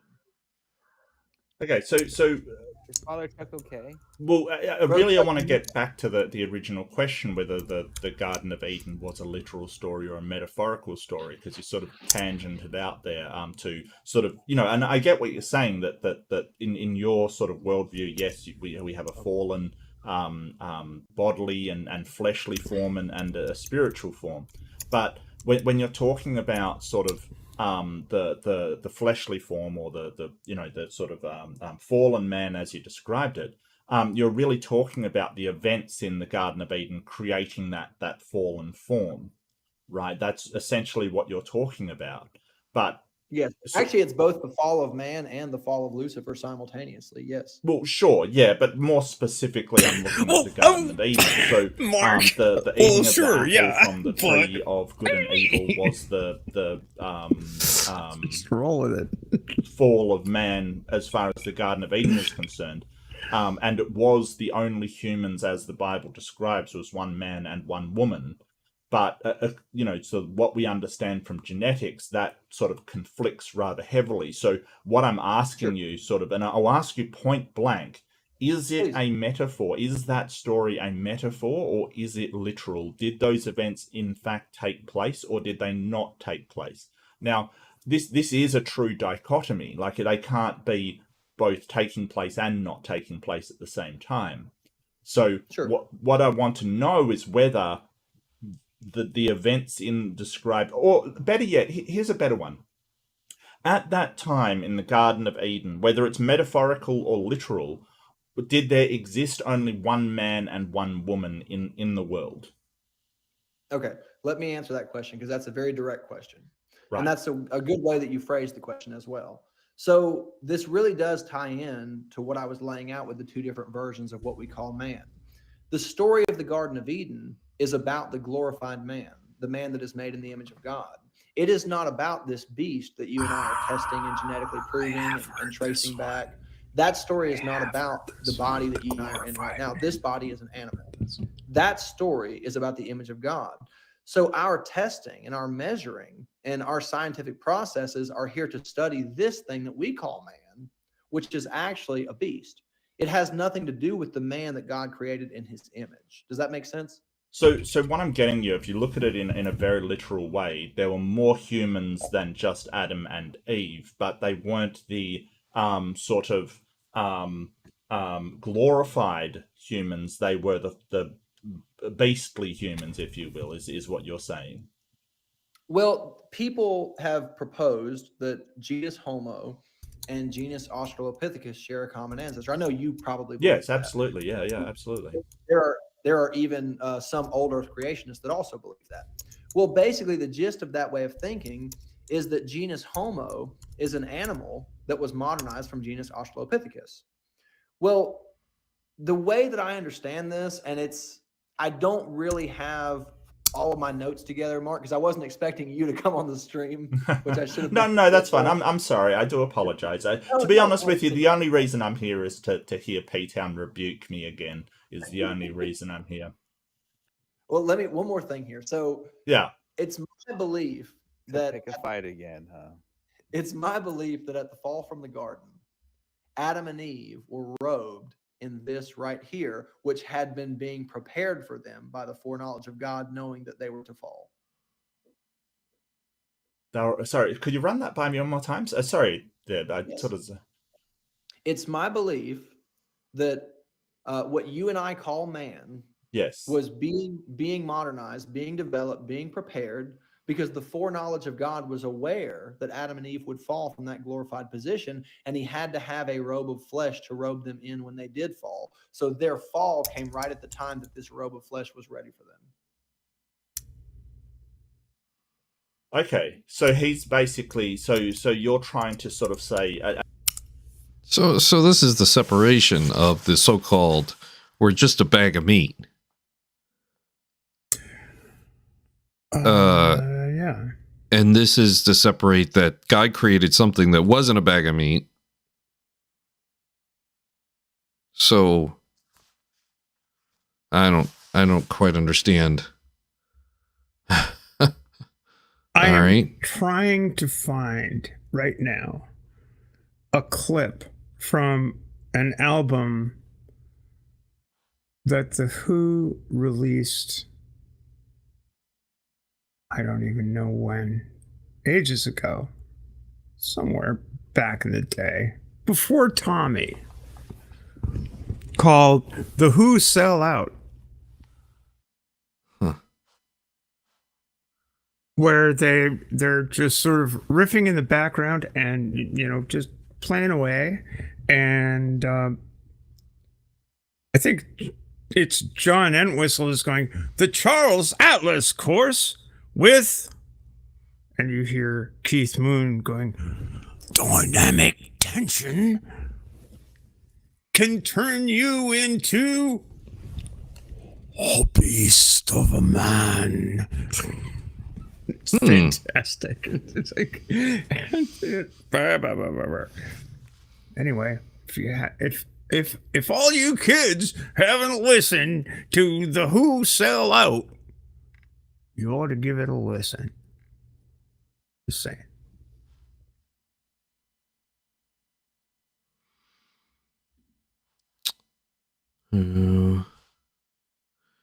Did you just give me the best hallucination? I might even write some down one of these days. All right. And do tell me if I sort of misrepresent you in any of this, that Adam and Eve were more like spiritual beings that were put into the already pre-existing beasts, if you will, as you've sort of described them, that were the physical human lineage kind of thing. Is that what you're trying to say? That's very close. What I'm saying, see, I am a special creationist. A lot of folks don't seem to know that about me, though I say it all the time. But I am a special creationist. I believe in especially created categories of life. But I believe that what we are calling man does fit into that beast of the field category with Australopithecus. And that the glorified body that Adam and Eve fell from, that they were taken out of that glorified state, which the book of Revelation calls white robes. And they were robed with this garment of sin, this animal skin that was butchered for them, so to speak. They were robed in flesh. The blood was dripping. The way that it's termed in Genesis is very poetic. But I believe the foreknowledge of God had accounted that at the time that they were to be taken out of their celestial bodies, that this robe had to be prepared. Do you notice how reasonably not a physical transition? This guy presents utter bullshit? Yeah, I mean, you can have these beliefs. You can believe anything on faith. It's amazing to me that the talent, the sheer talent involved. But I have the same, I have the same factor with Jesus and the Satan character. Like, sure talks. Like it's all there if you pay attention to it, but sure, it's all there in the story, but what bearing does the story have on the truth? None. Yeah, none. Yeah. I might as well. I mean, I've got the Silmarillion. Oh, look. Wait a second. Hold on. I have at the ready at all times my copy of the Silmarillion right here, right there by J.R. Tolkien, and the Holy Bible that I got. As you can see, it's rather a raggedy copy. I got it when I was 12. At my confirmation, it's like the Massachusetts Bible Society right there. It's like presentations, all that stuff. I hold them in equal value. I don't think that I actually prefer the tale of creation and the Ainur and Iluvatar and all of that stuff. It's but they're stories. And I don't turn myself inside out to explain how to rationalize the tale in the Bible with the facts on the ground. Yeah, I think that's ultimately what you should do is have, and in my opinion, free will has nothing to do with this, but the God belief that Friar Chuck is proposing here. Let God deliver that himself. If this is the knowledge we're supposed to have, if this storytelling from the rabbi that we had earlier, sure, and his storytelling from Friar Chuck, sure, are one and the same, then it's all a bunch of storytelling. Right? And it's easy to see when we're kind of parsing it out like we have.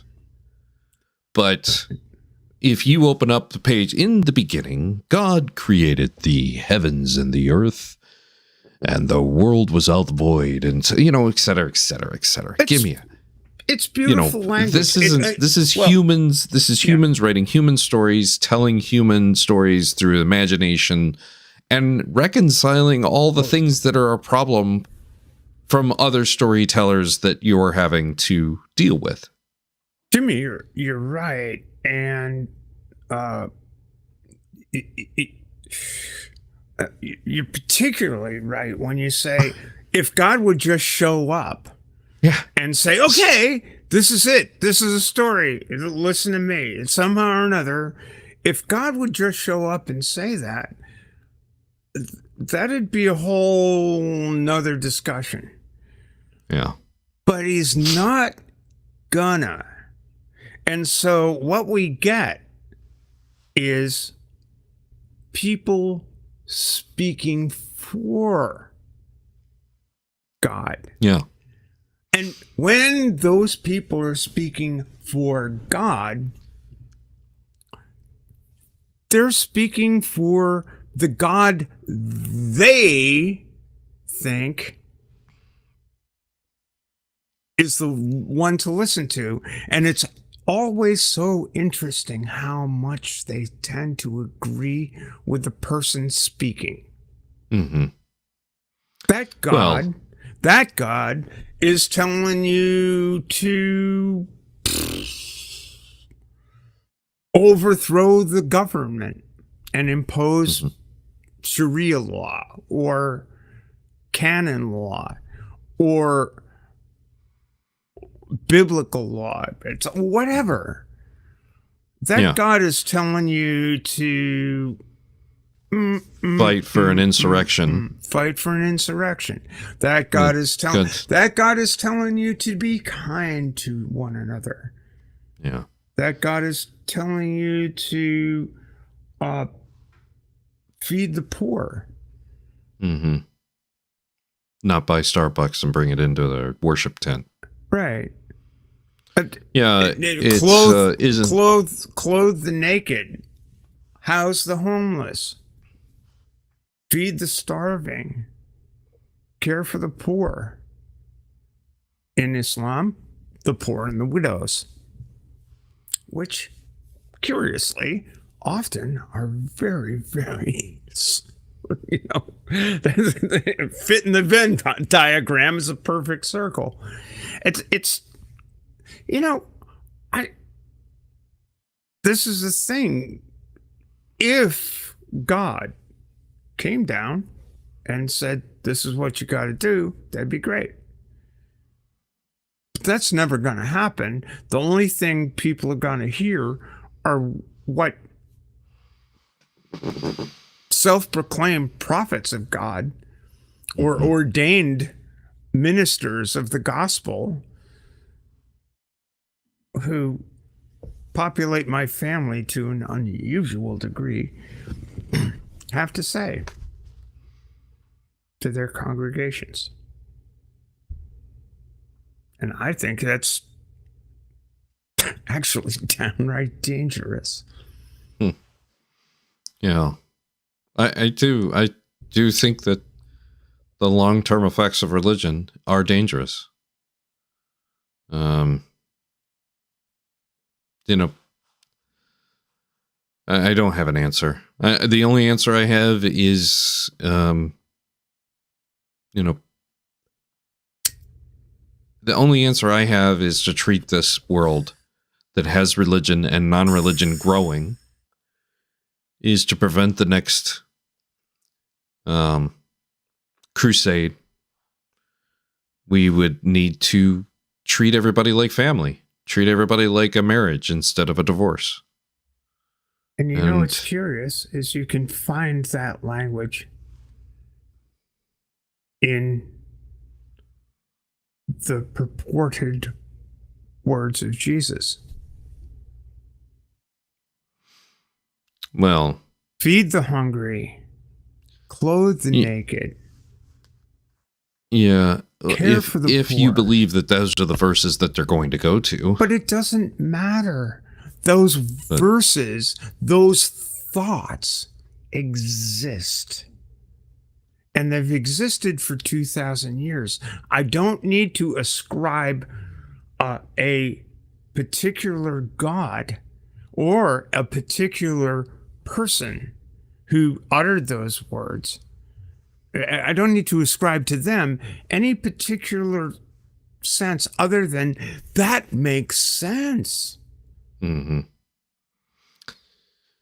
Yeah.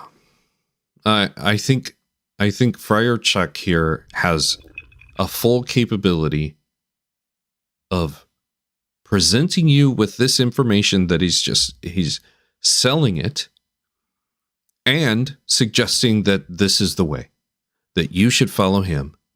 He is the spiritual leader of the community and we should trust him. In a world in which we were all illiterate except for the priest and the high priest at the temple and a few of the politicians over at the Capitol, and the rest of us were illiterate, then whatever he said, we just trust him. We just believe it. We just lap it up like a kitten to milk. And that is the power of his storytelling. Knowing it. And here's the thing. I would say a person like this is not in the category of that Lee Strobel conversation we had earlier. He is definitely sincere. He's definitely a God-believing, God-fearing. He's obviously had to reconcile a few things. And this is how he's done it, is to basically ad hoc some ghostly human being. And we just got our fresh skin. Yum. We're a meat bag now because of fruit. Right. Which is okay. Again, pretzel logic, but it's okay. That's the way he's interpreting the words that are written down there. And it's again, that's his fan fiction. Mm-hmm. But if you play the tape, you'll see that P-Town vehemently objects. I can't wait. They went to a different physical location. I don't believe that. I believe that they entered into a different physical body. They left the image of God and their spirit came into this image, which I'm referring to as the beast of the field. Okay, so how many of them were sort of? So I mean, you've referred to Australopithecines as the beast kind of thing, like the Well, that's beast. a bit of a broad category, right? Okay. So I mean, it's just strange that we have sort of, at no point did, according to science, at no point did Homo sapiens fall below like about 6,000 members, kind of thing. Right. There's at no point that happened. So I'm trying to sort of pass what you mean by they were rogue, because if in that case there's only sort of two humans as we understand modern humans today, and 5,898 beasts basically wandering around. So I'm wondering how that works. Well, that's really the same way that it works today. There are sons of God in the world today, and there are beasts, and they're all robed in the same skin. Okay. All right. So maybe this is, okay. That's sort of a bit weird, but sure. I like Mark Reed's reaction there. Sort of a bit weird. Absolutely. Yeah, it's like okay. Yeah, I'm not sure how you would go about demonstrating that is the case. But in that way, sort of the Garden of Eden would have to be in some way metaphorical, the way that it's talking about it, correct? Well, it's dealing with glorified bodies. It's dealing with the image of God. Okay. It's not dealing with this. This is not what it's about. This is something that came about as a result of it. Okay. Well, I mean, the lineage of this has nothing to do with the lineage of the sons of God. This is simply a dispensational thing that happens for a time and passes away. But when God created man, it wasn't this body. And when God receives man in the end, it will not be this body. So the study of this body is nothing more than the study of an animal. Yeah, that's because scientifically, somebody once upon a time didn't give Christians their way. That we're some spiritual being. So they got to make it up a different way, ad hoc it again, to justify that we're in a meat bag. I mean, yeah, you're welcome to believe that. I think I have some. Yeah, I don't know. I don't think the Bible sort of. I mean, I understand that's your interpretation of it, but you would have to admit that a literal reading of it wouldn't get you to that kind of thing, right? That I actually don't admit that. I think that there's enough scripture to cause us to see a difference with the fallen man and the original creation, that this is the logical conclusion. Oh, okay. Actually, I'll tell you this. I think that it's people like the YEC proponents that stir all of this up in such an unrealistic and unnecessary way that actually causes people not to see these kind of things, because the subject becomes so taboo overall that people won't even allow their minds to broaden any to receive the information on the subject. Get in there. And that's one of the reasons I want to do this broadcast, because these kinds of blanket rejections of scientific disciplines and these kinds of taboo feelings that we have do nothing but limit us and limit our ability to understand things, whether they're natural or spiritual. And Can so you pause the tape for just a second? And just very, very, very briefly. Very briefly.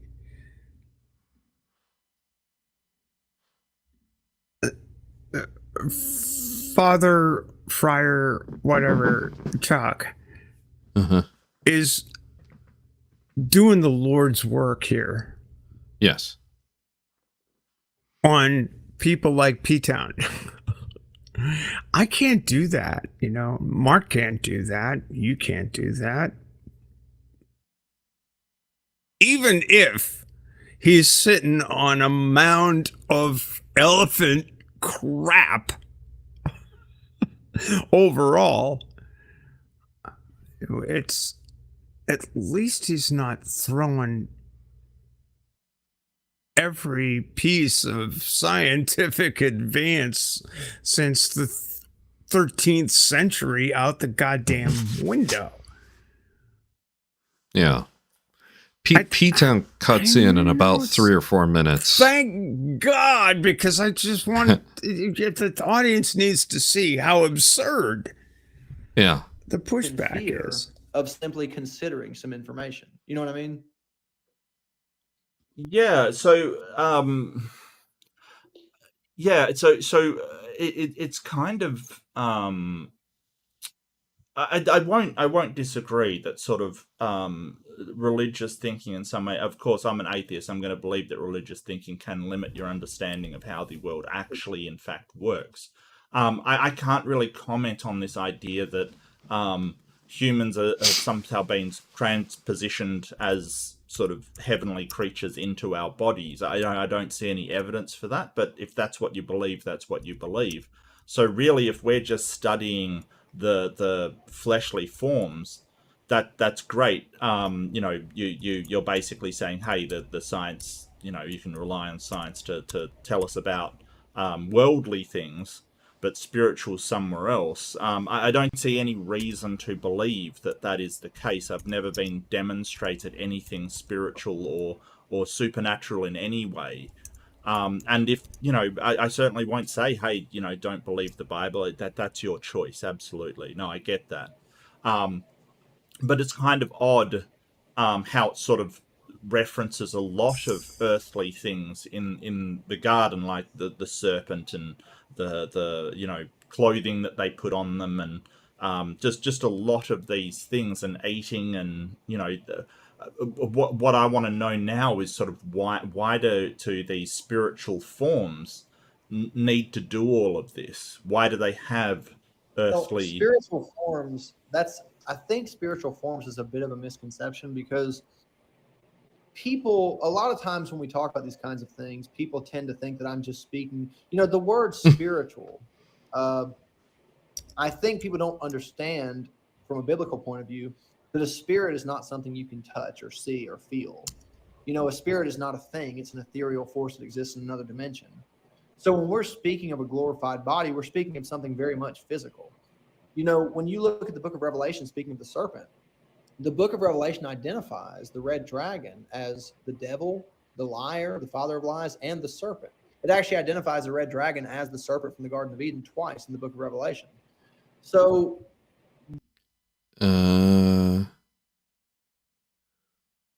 it's only done well. Yeah, it is.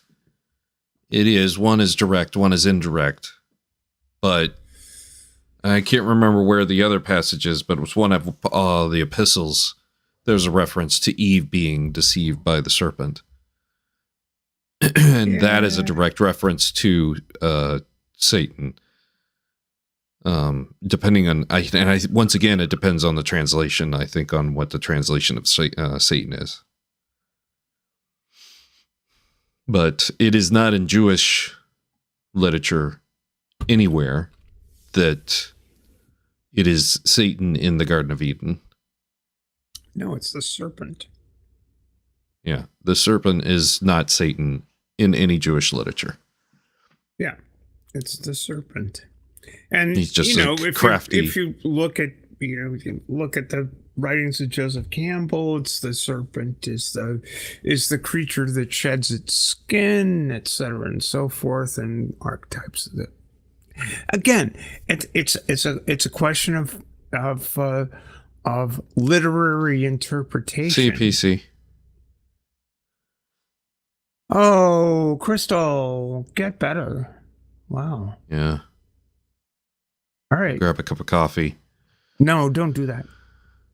Do whatever. Do it. Have a cup of tea. Coffee and a Tylenol help my.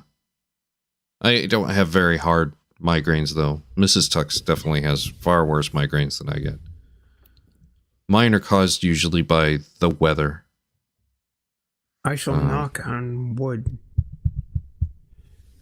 because I've never had that affliction. Yeah. The language, no doubt, is very poetic. I've always felt as though the language was very kindergarten, to be honest with you. I think the language in the Garden of Eden, and even in Genesis generally, but especially in the story of the garden, is a very, very fundamental ABC first grade understanding of what was really going on. When it says, Father Chuck, are you up? He's probably fell asleep. Yeah. Father Charles, are you okay? Oh, this isn't far. Okay, he's moving. Father Chuck, you do not have to be here if you want to go to bed. Are you sleeping? You're on mute, mate. I think mic you're is on mute. I have a lot on my mind. It's it's been interesting. I can multitask. So I didn't know if I bored you to sleep or not. no. It was probably me. Look, blame the atheist. That's what I say. Blame the atheist. Mark, it's your fault, buddy. Yeah. You know it, and I'm not going to put up with it. That's anymore. all right. Get P-Town to rebuke me. Apparently, he rebukes me constantly. So, get him to rebuke me again. What are you talking about, Mark?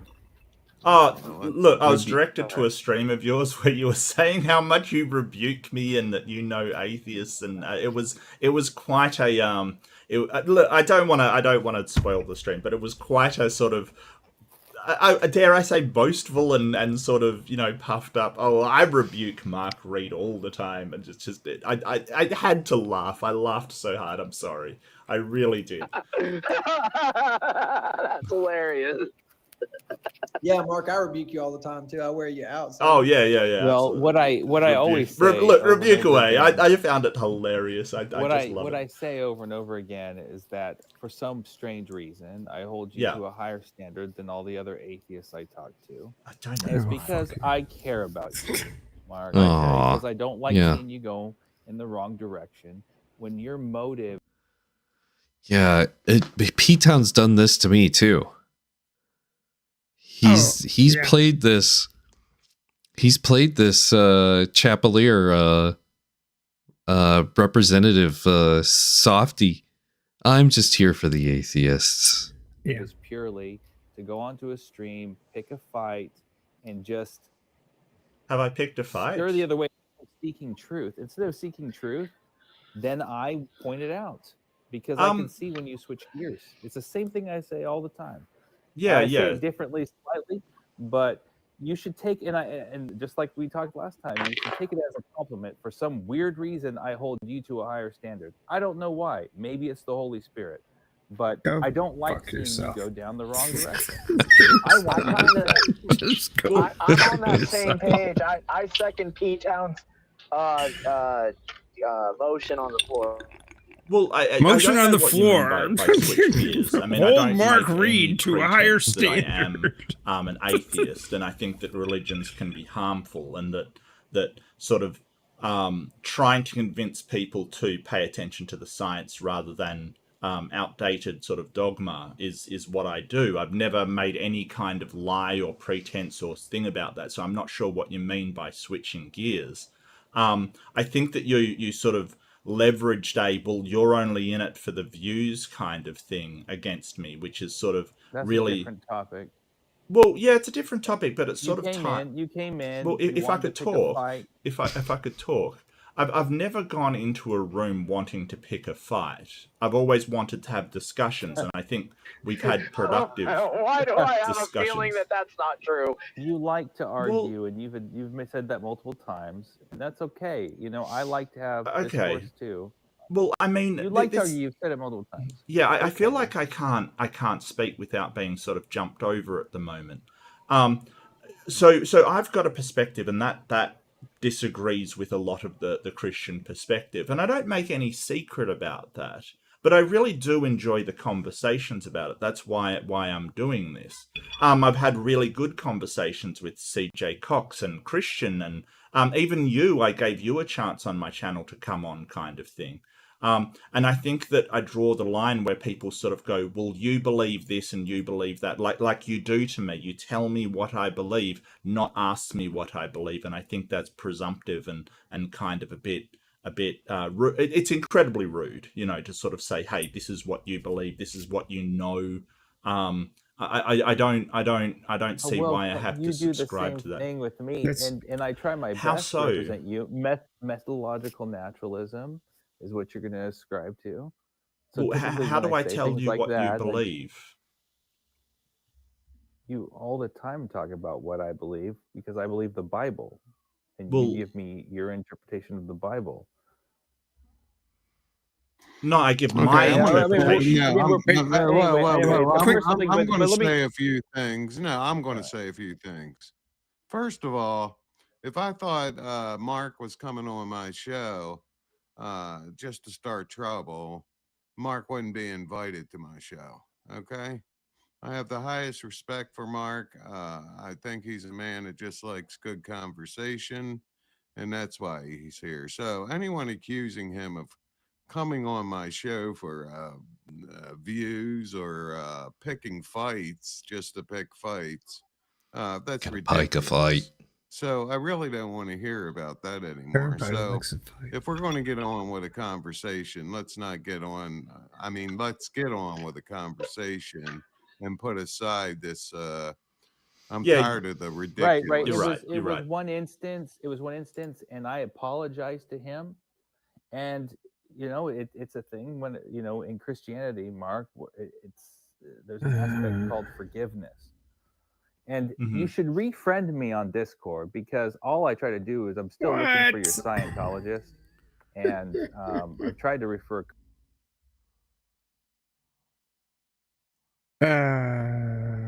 Dude. P-Town hopped on recent stream I did, and it's like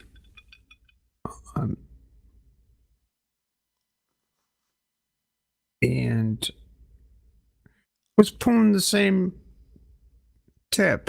It's like, and I'm not as calm as Mark. I never have been,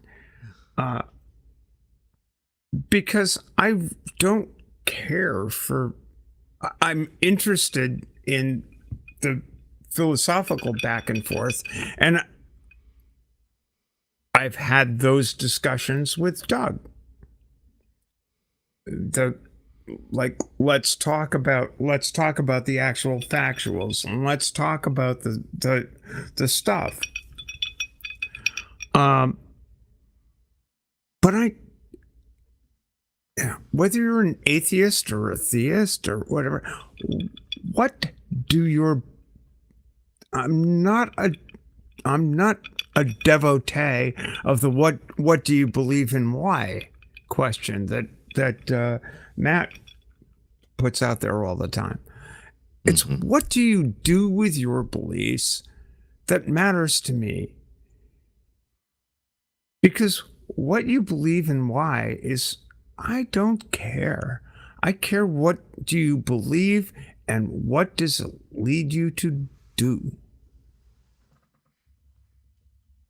Because what your belief leads you to do is what's going to impact the world. And as a realist, I don't have the philosophical background to be able to establish what this means. But what you believe, what does it lead you to do? It seems to me to be the question of the most import. Because if your beliefs lead you to notions of exclusion and setting people apart for special treatment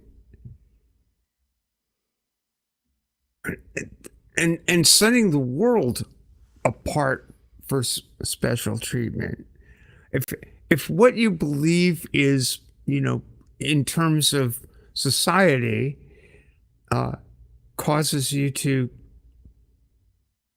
say this class of people deserves annihilation, to get extreme about it, or at least special consideration, in terms of, well, are they valid or not?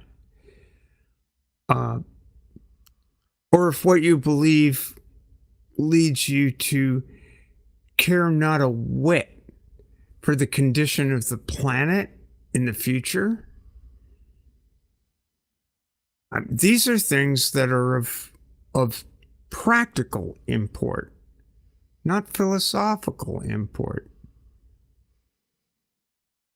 If what you do, if what you believe causes you to cause harm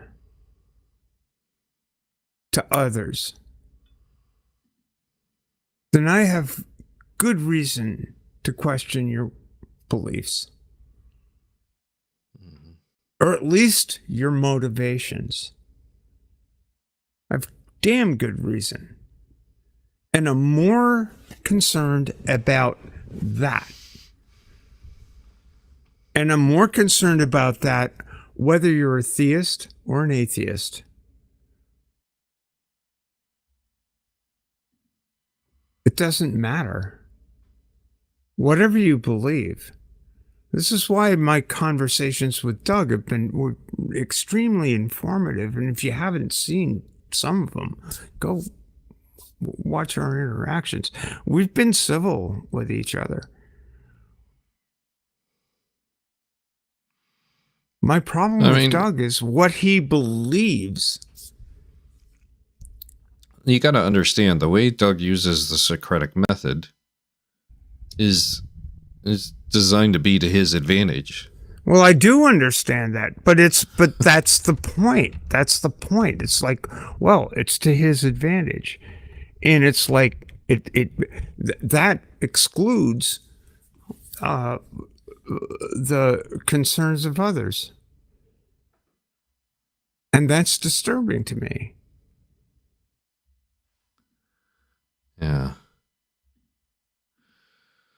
But, keep in mind, he might be making you stronger the way he's asking those questions. That's what ultimately it's designed to do. My first conversation with Doug was my first conversation I ever had with the guy was I'm trying to lay out my experience as a person. It's like blah blah blah, and he's going, well, you're strong, you're fine, you've made your you've found your way through all of the slings and arrows of life. You're fine. Why should anyone be concerned about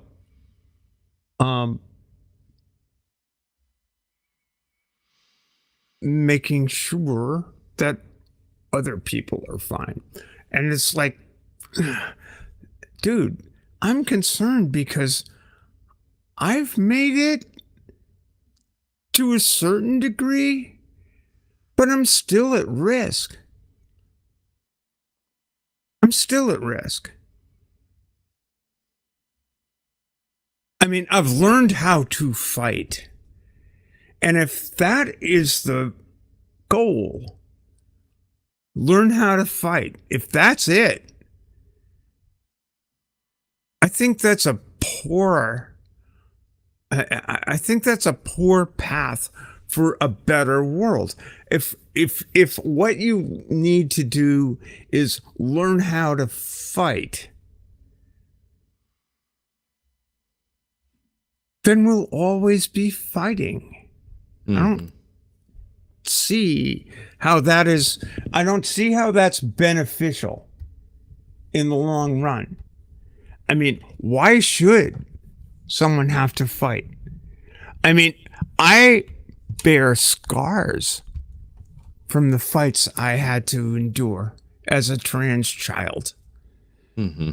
I bear those scars, and I don't want to see people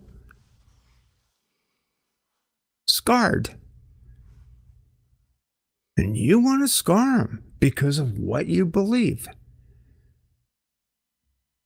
The last time I talked to Doug, he came on my channel, and the first thing he asked me was, am I doing harm to trans people? And I said, you absolutely are. And he does not care. He doesn't. He doesn't care.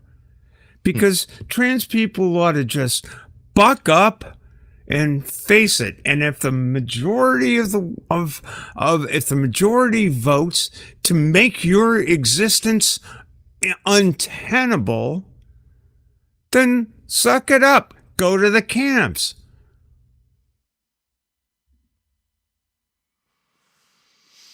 I mean, this is the problem. This is the problem with not examining where people's beliefs lead them. Let me present a question, and I have not been able to formulate this because it sounds condescendingly childish the way it comes out of my mouth, but I don't intend it to be that way. There is a moment in which, in my opinion, liberals want to design a world in which we're all treating each other like adults. And Republicans want to control everybody like their children. And to me, Doug still lingers some of that little bit of Christianity rollover of the hierarchy of Christianity in his conservatism. And anytime I'm talking to somebody, especially about how bad things are in Chicago, if they're watching any kind of news reports on the conservative side of the aisle,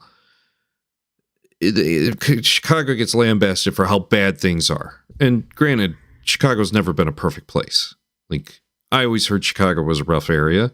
First time I ever came to Chicago, I could not believe how many times reckless driving from the police department was going on around me at the age of 18 driving into Chicago the first time. Well, yes. Like it's always been going on. The difference is we've got ring cameras.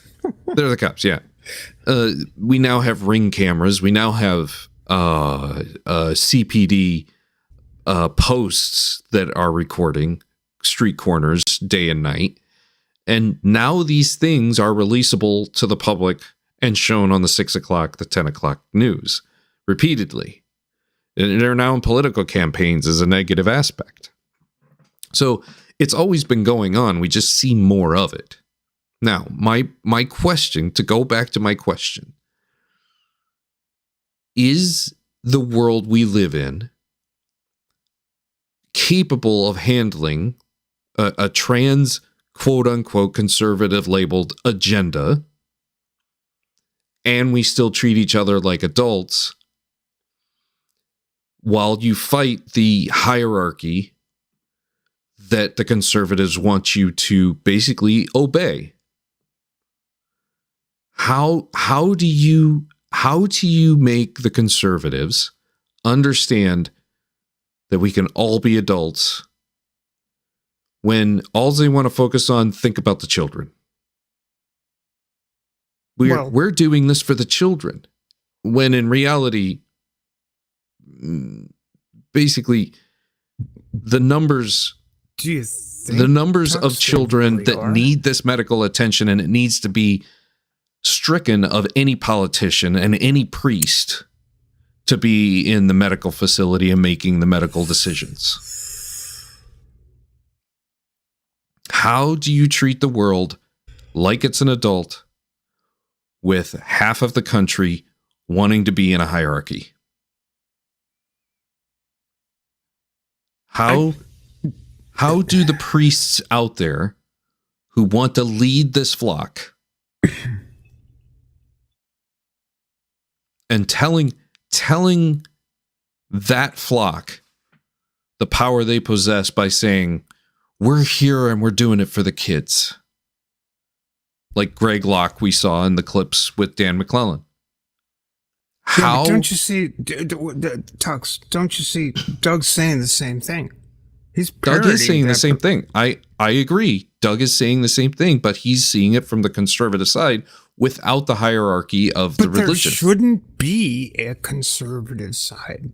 This is Why a not? medical question. This isn't an ideological question. You're fighting a machine. You're fighting a machine that has that hierarchy in mind. Dude, I know exactly what I'm fighting. And what I'm fighting is bigotry. Well, I think on that level, yes, if you want to focus on that level, but I'm focusing on the a different What other level. level is there? The power of the pulpit and the masses that do and mimic what they're being told from the pulpit. It doesn't matter. I mean, I'm fighting it on those grounds, but I find myself having to fight guys like Doug, purported atheist, on the same grounds. It doesn't matter. Again, I don't care. I do not care what you believe. I care what your beliefs direct you to do. And I don't care if those beliefs are religious beliefs or political beliefs. They're the same fucking thing. In the end, they're the same thing because they have the same effect in the public sphere, in the here and now, in the real world. It doesn't matter whether it's Greg Locke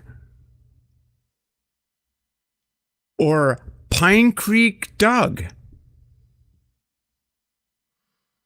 Those beliefs affect real people in the real world right now. And Doug will vote in wherever the fuck he lives in the United States now. I wish he still lived in Canada because he would have less impact there. He will vote to make sure that children today have to grow up the way I did.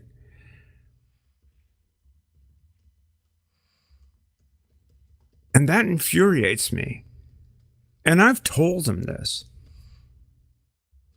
on my channel.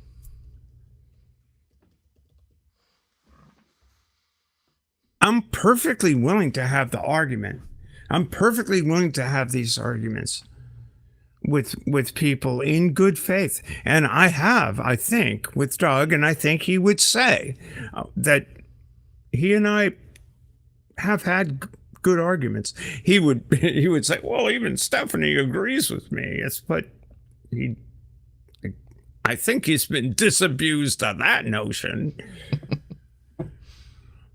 This is my problem, Tux. With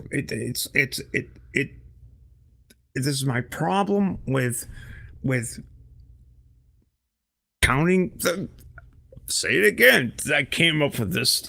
I'm pretty proud of this metaphor. I came up with this a couple of weeks ago. The number of angels waiting in the chorus line to figure out who gets to dance on the head of a pin. It's not just the futility of the arguments about how many are. We've gotten into the meta of figuring out the auditions. And the performers in the political landscape right now aren't limited to theists. They include atheists. And they include, and it's look, we also wind up in the same what's the right word, in the same levels of opposition of you're being rational, you're being irrational.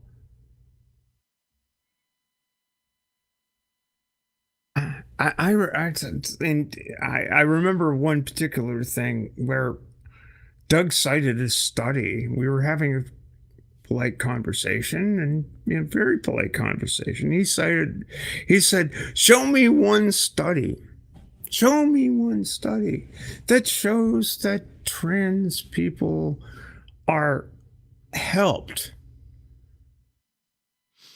through gender affirming care." And this was when I was on his channel, and I was kind of like, this is the challenge that trans people have to rise to in some of these discussions. We're supposed to be the experts against these polemicists who just want to make us disappear. So you go, okay, let me take a quick look, and I came up with this study. This is during a phone call. And I came up with this story, and I started reading the study from the abstract all the way down. And he said, "Oh yeah, we discussed this study. We discussed this study earlier. Did you hear that?" I said, "No, I didn't." But it was a Dutch study on this particular topic about trans people, suicidal ideation, and all of this other stuff. And I was kind of familiar with it, but I didn't come off the top of my head. And it was something that is it's legit, it has the whole thing. He said, "Yeah, we talked about this earlier on the show. Did you catch that?" And I said, "No, not really." And then he goes, "Well, read down to the conclusions." But why read down to the conclusions? You read down to the conclusions of the study. What did it say to prove his point then? Nothing. It actually refuted his point. Yeah. It actually refuted his point. And then he mentioned, "Oh, well, my tea time's in like a half an hour. I gotta go." I think I vaguely remember that. And it's like, listen, man, you can't tell him to go watch Takis. I did. You know what? I told him to go watch Takis. Not only that, I told the people on Takis that I've appeared on 5 times now to let him on. Mm-hmm. And you know what he did? He went on and used his interaction with Arden and Ben to laugh at Matt Dillahunty. That's the quality of Pine Creek Doug. He went on Takis not that long ago, like a month ago, right? Well, was that maybe Takis a month ago? Maybe 3 months ago. 3 months ago? I would say. I actually urged him to do it, and I actually said to you do realize I'm a fucking mod on the Lions channel, and I'm a friend of both those people. Yeah. And that audience, a number of people I've witnessed as a mod in chat. So, well, you really should be talking to Doug. And so there was demand on both sides. Like, okay, let's get Doug on there. He got on there. Ben took his medical stuff right off the drill. And Arden said, thanks for the conversation. And then what did he do? He goes back to his channel, clips the whole thing, and uses it to attack Dillahunty. You're just such a sweetheart, Doug. I won't use.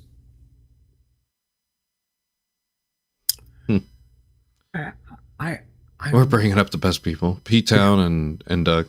Hey guys, I'm an advocate for Doug. I think he's actually a help to your cause, even though it doesn't look like it on the surface. He's not. He's a fucking danger. He's a fucking danger. I think, and you know why I'm saying that, Tux? Yeah. It's because he's got you fooled. Well, I don't know about that, but he does. He makes you sharpen your argument. That's for sure. It's not a sharpen my. You know what? You know how sharp his argument is. It's Socratic. It's not even sharp at all. It's just Socratic. It makes you think about where your information comes from, your reasoning comes from. No, Tux. Yes, that's how the Socratic method works. Tux. Tux. No. Yes.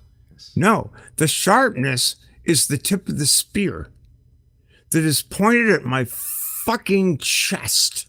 Well, do I think he's doing damage to trans people? He absolutely is. And if you think you can get away with giving him a pass for saying the stuff he says about trans people, then you are too.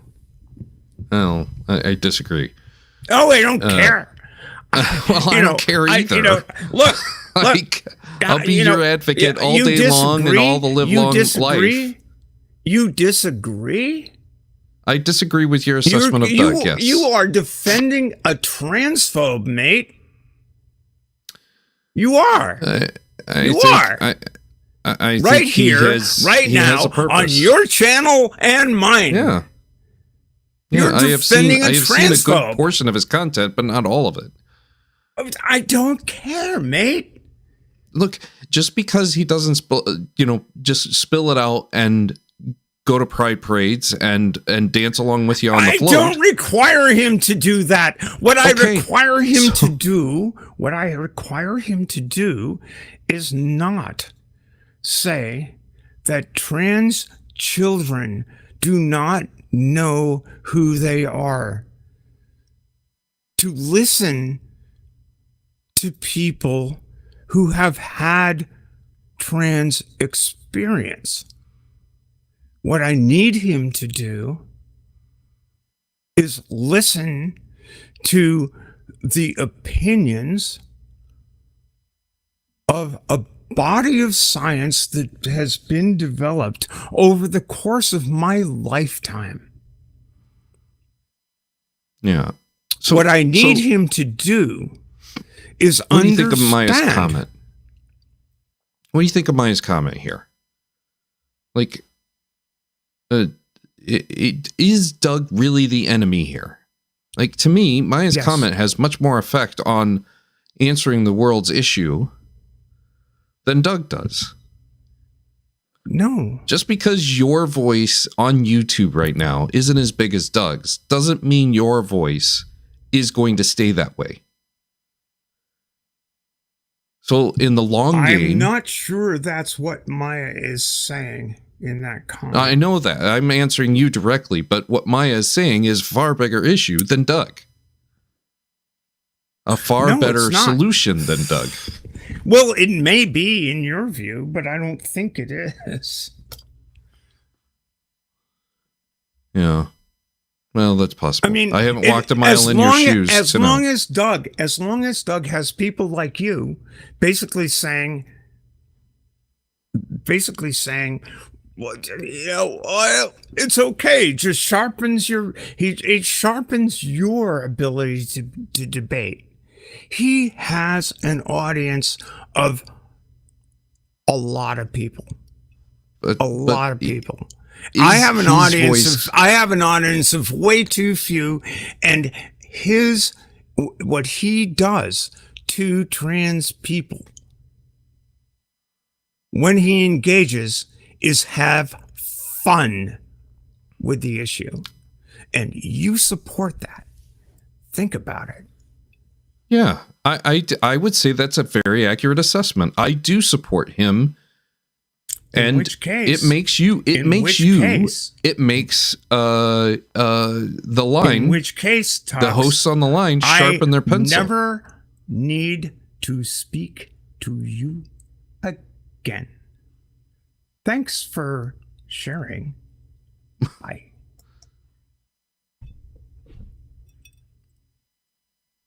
All right. Well, thanks, Steph. I think you're higher up. I think you're higher up than that. Dismissing it like that is just. Here's the thing: we're talking about anti-theism, right? Now, how does your situation affect anti-theism? Matter. What why matters doesn't it matter? To me is what theists do, what atheists do. Mm-hmm. To me and mine. Matter. It does matter. What Doug is doing to me and mine. He hasn't done anything to you. Yes, he has. He has done 0 things to you. Jesus Christ.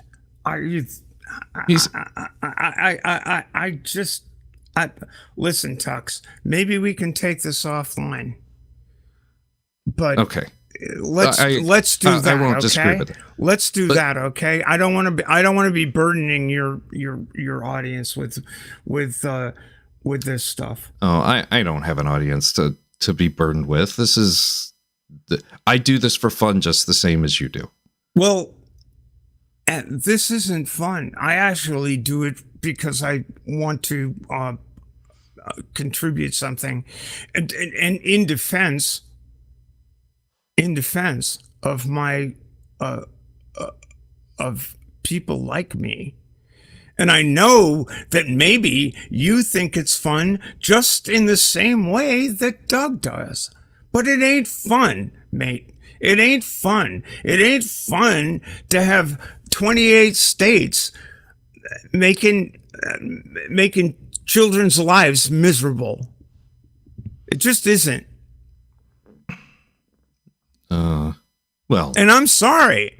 I'm sorry to be harsh. I don't disagree, but here's the thing, Steph. You have a voice. You can propel that voice in the direction you want, and your voice is going to stand the test of time far greater than Doug's is. It doesn't matter if you have a lot fewer subs than Doug. Your voice is going to contend and defeat Doug's, because all Doug's doing is asking questions. And forcing you to bring data to the table. Oh my God! If you are practiced in doing that, then you can defeat Doug up one side and down the other. You can beat him at his own game. Look, I've done that already, as far as I'm concerned. And if you want to tell him, come on back on my channel and we'll do this all over again, that's fine. But to me, it's beating my head against the fucking wall. And practice makes perfect. You know the avenue I'm far better than Doug. 70 years old, mate. I transitioned 21 years ago. I've been around the goddamn wheel. And I do not know. Dude, don't tell me I know Doug is bad faith. That is not true. That is not true. I didn't say Doug is bad faith. No. YouTube Punk has responded that way. It's in the chat. This comment here, Steph. Don't tell me what I know. I know what I know. Don't tell me what I know. Yeah, okay, that's fine.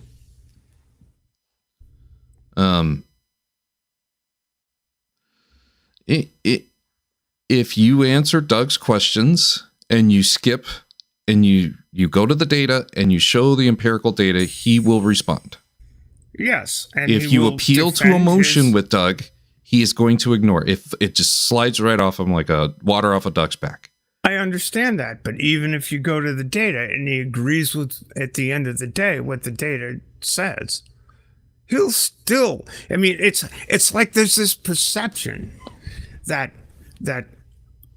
I'm emotional or the people who oppose his very recent and dispassionate approach are full of shit. And when the actual factuals are, he's full of shit. And it's it's been really nice talking to you, but I have a tea time in half an hour. I gotta go. Mm-hmm. When his arguments and it sounds like data, Mondays for him. And his arguments and his data have been demolished. I just can't understand why people will continue to defend untenable positions for someone who is just having fun.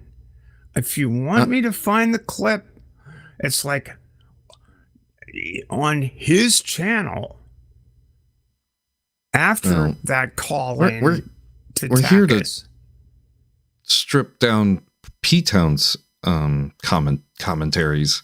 I don't know. So, actually, we were having fun doing that. I don't know how we got off onto Doug. Well, you went into a little bit of. I do actually. Yeah. I do actually remember how we got into that. It's the hypocrisy of this stuff. If you take what Doug says, equating P-Town with Doug basically is what I'm saying. Doug is completely ineffective if you take what he says and you just talk with your voice stuff. It does not matter what Doug says. If you focus on what Doug says and what Doug thinks, you're going to fall prey to him. But if you talk what you say, the way you say it, share your experience, and say factual things, then Doug has no defense for him. And putting him in this pedestal that I just don't quite understand. I don't. I think he's an idiot. What are you talking about? You think? And if you know he's an idiot, just show what the facts are. Just show what the facts are, and it will turn out he is an idiot. That. I'm actually arguing with you at this point because it's like I don't understand why you stand behind the guy. Yeah, I get to. Luckily, I was born in a country that says "we the people" on the contract. The contract to live. So, what does that mean? That seems weird to me. Where did that come from? I was born in the same country. Andrew's got just read the posts. I've got the chat that I've got on the screen. I think you may be misunderstanding where that comes from. Defend your right to live. Bring me evidence and studies. Prove I should let you live. That wouldn't pertain to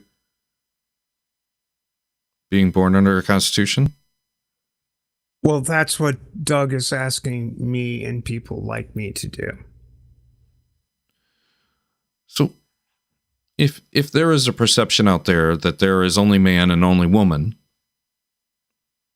and we change that perception, would that make your life better or worse? Or is there a third option? It doesn't have to be just two. Wow. I mean, how much on this spectrum do you if let's say hundreds of years ago, they just didn't even care. When you were born, this is just nature's way. Or when you were born, we're just accepting of a third category or a fourth category or et cetera, because I honestly don't know. Again, to me, the Native American stance that I've learned about was celebrated when you were definitively, I always refer to it, and hopefully this isn't offensive, but I always refer to it as, metaphorically, the plumbing and the wiring don't match.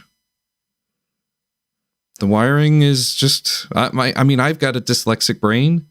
The wiring is messed up in my head. So I can understand things just don't work on the inside like everybody else gets to enjoy. But I know that's definitely not the same thing.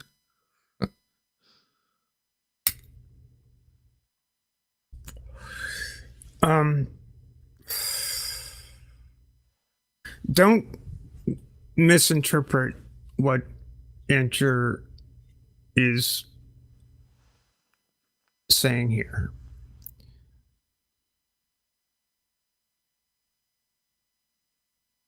What I think, and please clarify,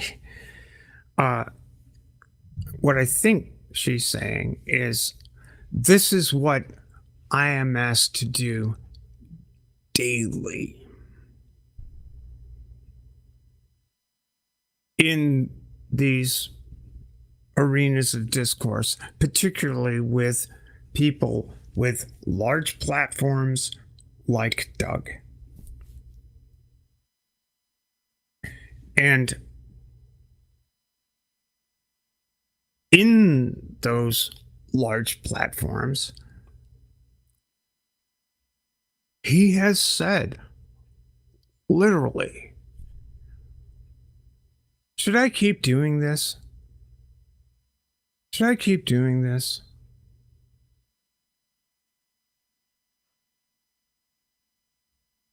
I'm having too much fun.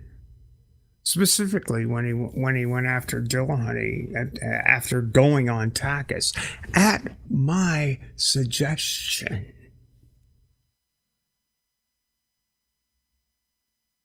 This is my problem. It's like, why should I continue to engage? And why should I even care? And I don't. I'll tell you, I don't. I know where he stands. I know he's my enemy. I know he wants to see me dead.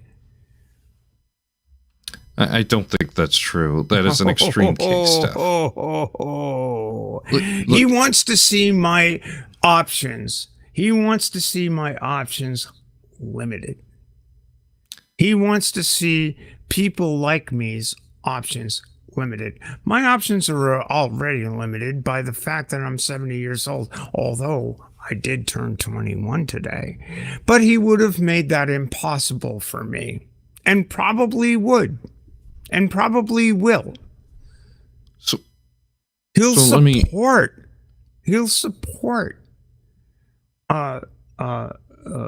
regulations against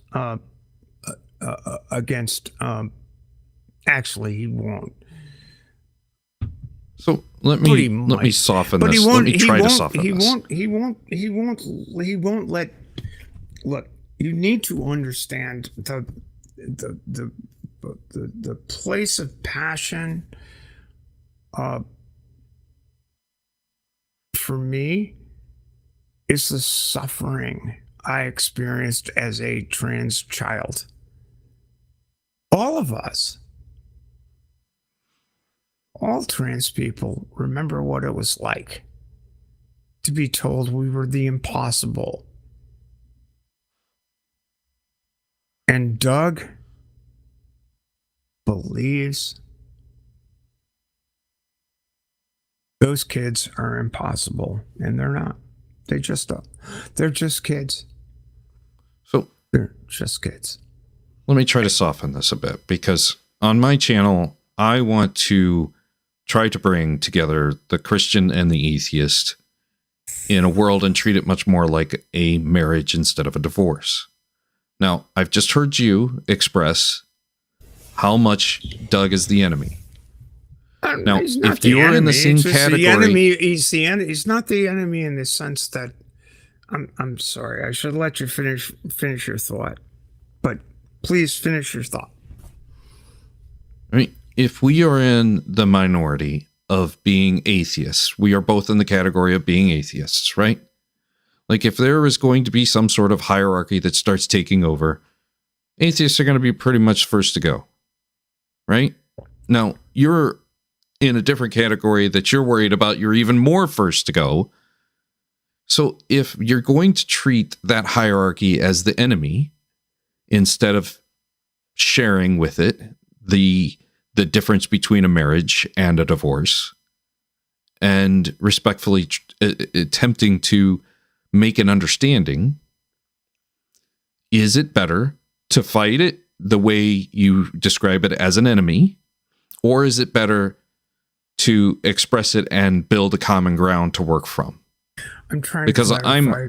I am all for getting the priests and the politicians out of the medical office of somebody that is in your situation as a 4-year-old and beyond. I'm all for it. I support it 100%. Go ahead, Steph. Oh, I'm more concerned about defining the battle lines. It's not atheists versus Christians. Again, I'm saying I don't care what your beliefs are. I care about what you do with them. I mean, there's no. I look at Richard Dawkins. It's not particularly friendly to trans people. Mm-hmm. I care what you do. I care far more about what your beliefs carry you to do in the real world. Now, Dawkins, his beliefs are in a strict sexual binary and gender binary. Those are his beliefs. Those are beliefs set aside from his atheism. I care about what people's beliefs cause them to do. I have family, close family, who are Methodist pastors whose beliefs cause them to preach to their congregations that their aunt is their aunt.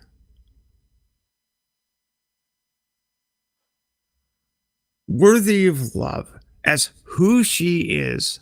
Who should I trust more, Richard Dawkins or my nephew? You could always reach out to Richard Dawkins. God. Like you could. Like don't. Like your personal story, your sharing, your voice, you can build that up. My voice hasn't.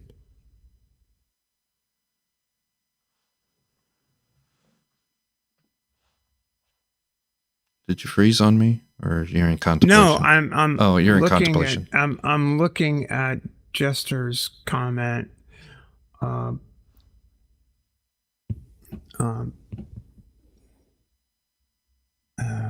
Yeah.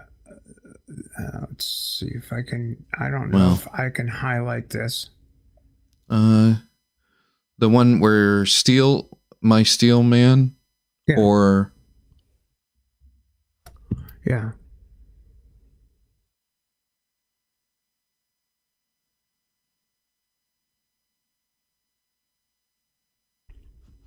Yeah, just remember, Doug only has one vote. Doug doesn't have any more than one vote, any different than the rest of us in the States. Focusing on his vote, in my opinion, who cares about his vote? You have a vote. yours is just as powerful as his.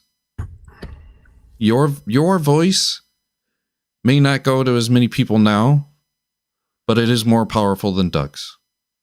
I don't see how, man. I really don't. I think. I don't see. I think how. anytime the truth is on your side, it's well, sure. And otherwise, I would keep my fucking mouth shut. It's otherwise, I don't even know why I do this shit. I'll be honest. It's like it's the only reason. The only reason I started doing any of this stuff is because in 2018, Donald Trump's Department of Health and Human Services proposed a revision to the Federal Register for that department. That the way Congress passes laws, right? And then the executive writes shit into the Federal Register as to how to enforce the laws. Right? That's how we wind up with the laws that people can arrest you for. Well, Trump's HHS proposed a regulation that would define sex as, quote, immutable, and defined at birth. Well, this was in October of 2018. I think, Steph, you have the full capability, and it may not happen as fast as you like, but you have a movement going, and I think you will succeed. It'll be frustrating. You'll be pissed off. There'll be Dougs out there. There'll be conservatives out there that fight against it. But ultimately, whatever fight and whatever language that you bring to the table that is defined as fight, is defined as enemy, you can make that opposite choice, and you can bring along, and there's no need for the Crusades. But Tux, there's no need for the Inquisition here. You can reverse that. Inquisition. I'm talking about the man's actual positions. And I'm not saying that you support his positions.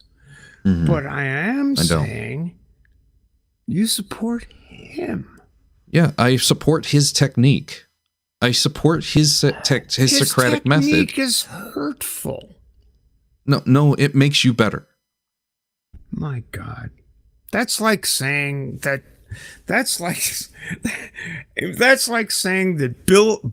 Bull Connor made Martin Luther King better because he had attack dogs and fire hoses.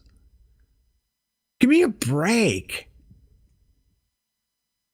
Are you serious? I don't really understand that analogy, in all honesty. Are you familiar with the civil rights movement? Do you know but not to the degree Bull Connor was? No, I do not. Bull Connor was the sheriff of Montgomery, Alabama,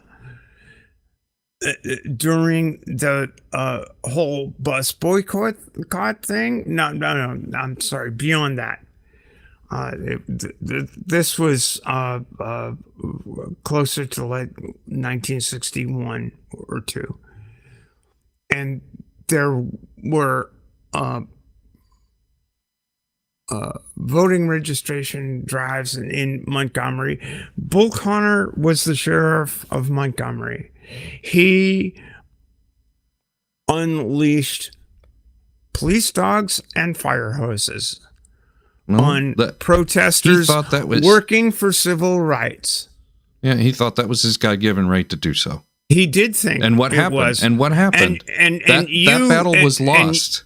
I mean, that battle might have been won, but the war was lost. But you're basically saying that I should have to undergo that. Right. I agree, Steph. but here's the problem. If you want to tell me, and the chat is going cuckoo for Cocoa Puffs here right now, saying that Doug's method is, if you want to tell me Doug's method is so bad against Stephanie, then you have to admit that it's really bad against Christians. It's the same method. Oh God, no. If you want to tell me that he isn't a force against the Christians, separate the meta. Get out of the meta. Get into the real. Get into the real, mate. Don't just get out of the meta. Stop it. That's what what I'm saying is we've all got to get out of the meta and get into the real. We got to look at the real life impacts about people's beliefs, and we've got to question them and how they impact in the real world. Doug may be an atheist, but he holds really substantially harmful beliefs that affect real people in the real world. Yes. So Wes has nailed it. It's perfect way to explain it. I am not defending Doug with his, if you call it transphobe, I don't really think it's transphobe, but I believe the majority of the times that I have watched Doug, when he's had a conversation with you or about anything relating to this subject on his channel, I haven't seen 100% of it. I've seen, I think, at least 50% though. And the Socratic method is designed to help you come to the realization that you have your beliefs. You obviously have your beliefs because you've experienced them. Fox. Now, the data that he's asking you to provide, the answers that he's asking you to provide, he is using a method that makes you stronger at answering that information, providing that information, being a voice and an advocate for the future of the generation that you experience that hardly anybody else has and can explain to the rest of us. So the Socratic method works. It frustrates the piss out of people, and it's obviously done so with you. It's done so with me, but it makes you stronger. That's where I started on this tip. It's like, that's whatever. I couldn't agree more. I couldn't agree more with this comment.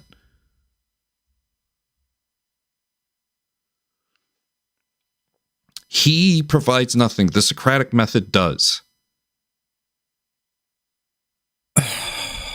I think you misunderstand that comment too.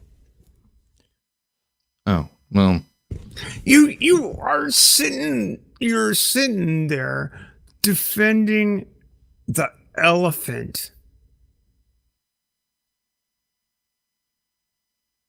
Are you frozen? No. What elephant? I don't know, mate. I think I don't know. Okay, let me try the Socratic method. Do you think that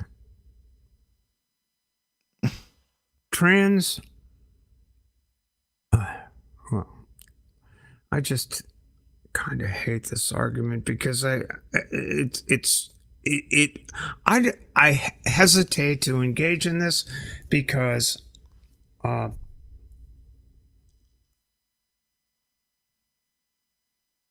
hesitate to call any human's experience into question.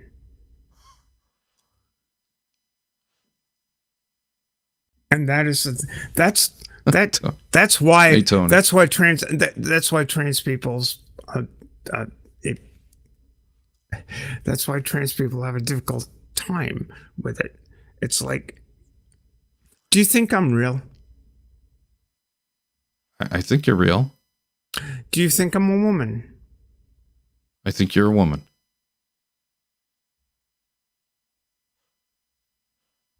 Do you think that your appreciating my womanhood depends on my gametes? On your gametes? Gametes. How do you say demets? Gametes. Gametes? Like a gamete? The reproductive cells I produce or don't. I don't quite understand. I don't know what gametes means, or at least I'm not hearing what you're saying. Gametes? Oh my God. Do you think that my womanhood depends on my chromosomes?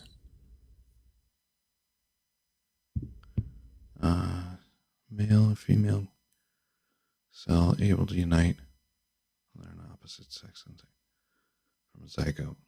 Okay. All right. Say that again. What was the question?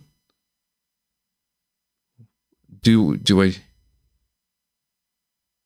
had to look up what word you were saying. I had never heard it before.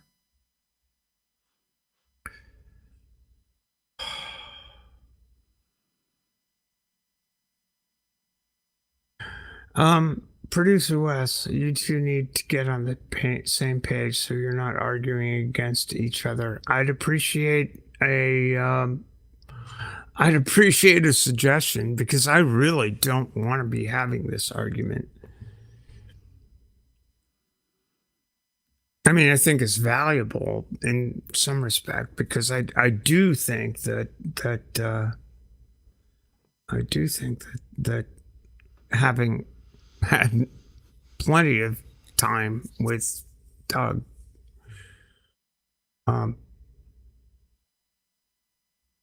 yeah, I think that's right. Doug doesn't have a big reach. He's just one who holds the same idea. This is a polarized subject, and it's absolutely right. I mean, it's kind of fruitless. We were having fun making fun of P-Town, but the problem, the problem I have is that in all honesty, Steph, the last two times you've been on the stream with me, you've kind of gone down this rabbit hole, and it's, you know, I don't mind it so much as long as it ties back into anti-theism, and it does have a little bit of a hand holding at times. So that's why I don't protest too much. But just keep in mind the tool that Doug uses against Christianity, against Abrahamic religions. He uses that tool against you. And if you like it when he's using it against Christians, you have to understand that your cause, the cause I'm going to support you on, is going to have to be, you're going to have to be able to answer some tough questions. And if you're able to answer those tough questions, well, Doug, who is right now, well, your quote unquote enemy, will become your biggest advocate. Bullshit. And it's not bullshit. No, it's total bullshit. Dawkins, you don't like what he's saying now? You have a chance to change that. No, I don't. Well, I think you're naive. You're very naive. I am. If you think you can be an ally by allying with people who believe that I am a false human, you're not. You're not, Tux. And you need to No. examine that. And if you think this was a rabbit hole, it's the same rabbit hole that Father Charles is going down. And I need to ask you if you're willing to be as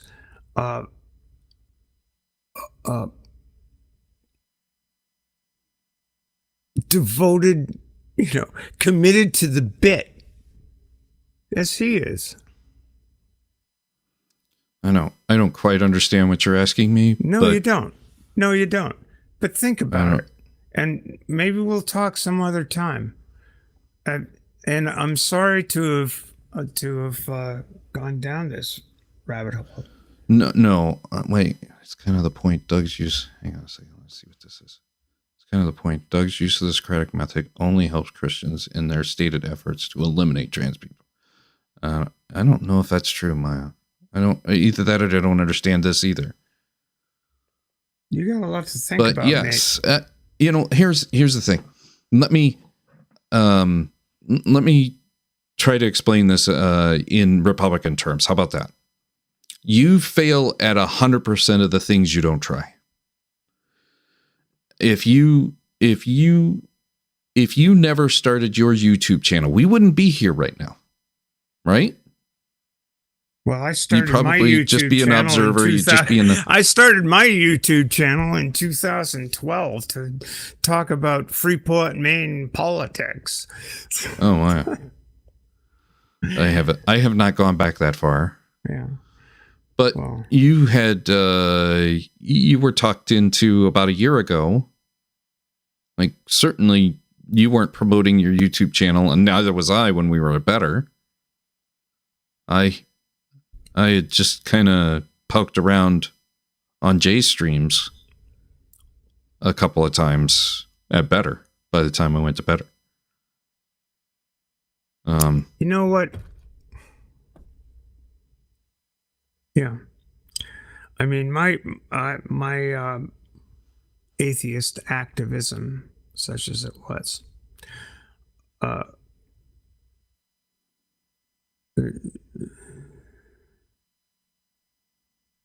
got going around the atheist community of Austin, and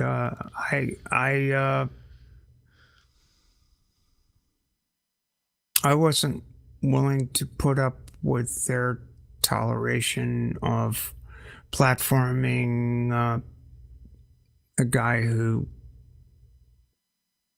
doxed and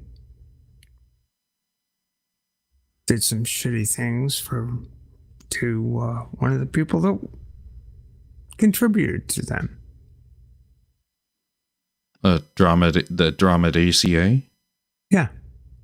Oh. Yeah. So I sort of got back into it at that point. Yeah. And it's, again, around the issues. I don't care what your beliefs are. I care what you do. I don't care if Doug believes in God or not. I care what he does. And he's a campaigner against the rights of trans kids to have a life. Mm-hmm. That's what I care about. That's what I'm passionate about. I'm passionate about what people do with their beliefs, not what their fucking beliefs are. And what Doug does with his beliefs is antithetical to human thriving, or at least to humans like me thriving. Mm-hmm.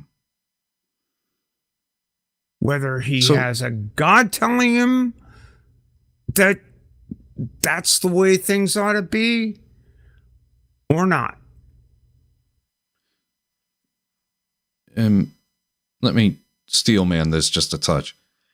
Do you believe Doug wants to essentially execute a trans way? Do you believe he wants to literally get rid of all of you, as you just stated? No, I think that what Doug believes is that children,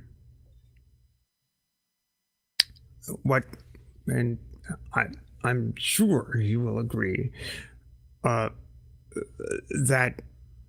adults can choose to do whatever they want, but children should not be permitted to express or be afforded care for conditions that cause them distress. Mm-hmm. In other words,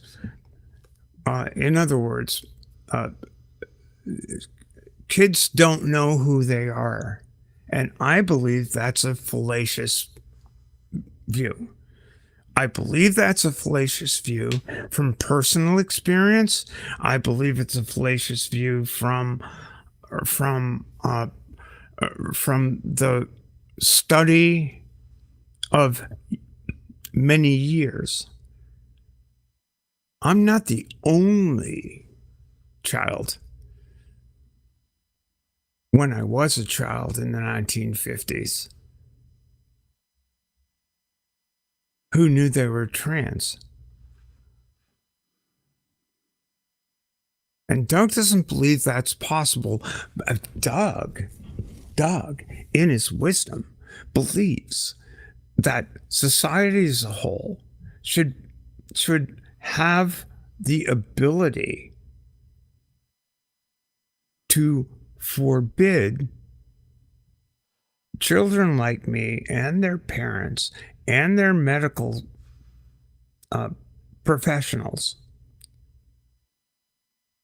to take steps to make their lives easier.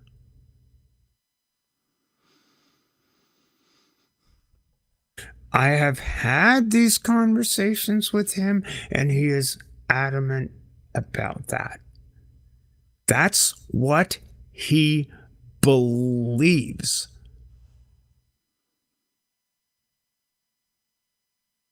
And I have used the Socratic method with Doug, and he has used it with me. We are at an impasse here. So the question is, what do you believe? I believe we get the politicians and the priests out of the medical office that makes that decision. Ultimately, there is going to be a doctor, he or she. Tux. Okay, we'll advocate for getting the priest and the politician out of the medical office. They have been, Tux. Well, it's not Doug. It's not Doug that put them there, and it's not Doug that's going to get them out. It's you. Wants to put them into that conversation. They have been out of that conversation until 2018. Like, your voice is going to be far better at getting them out than Doug's is going to be getting them in.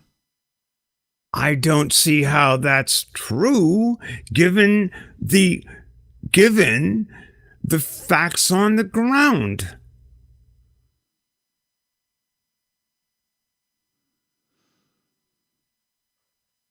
your I don't personal see how experience. that's true, given the facts on the ground. There are 28 states who have passed laws since 2019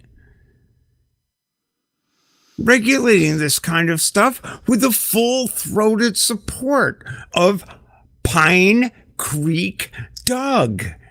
And you sitting there saying it's not his fault. I don't see how Doug could possibly kidding me, man. Be responsible for whatever it is that you're fighting right now.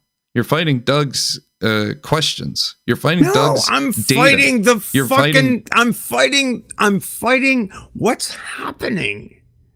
And yes, but that was happening long before Doug said a word. Oh, for fuck's sake! You must. If you want to get them out, you need to. Are you on residuals? I don't know what that means. What are residuals? I know what residuals are, but I don't know what I could be on that's called residuals. Dude.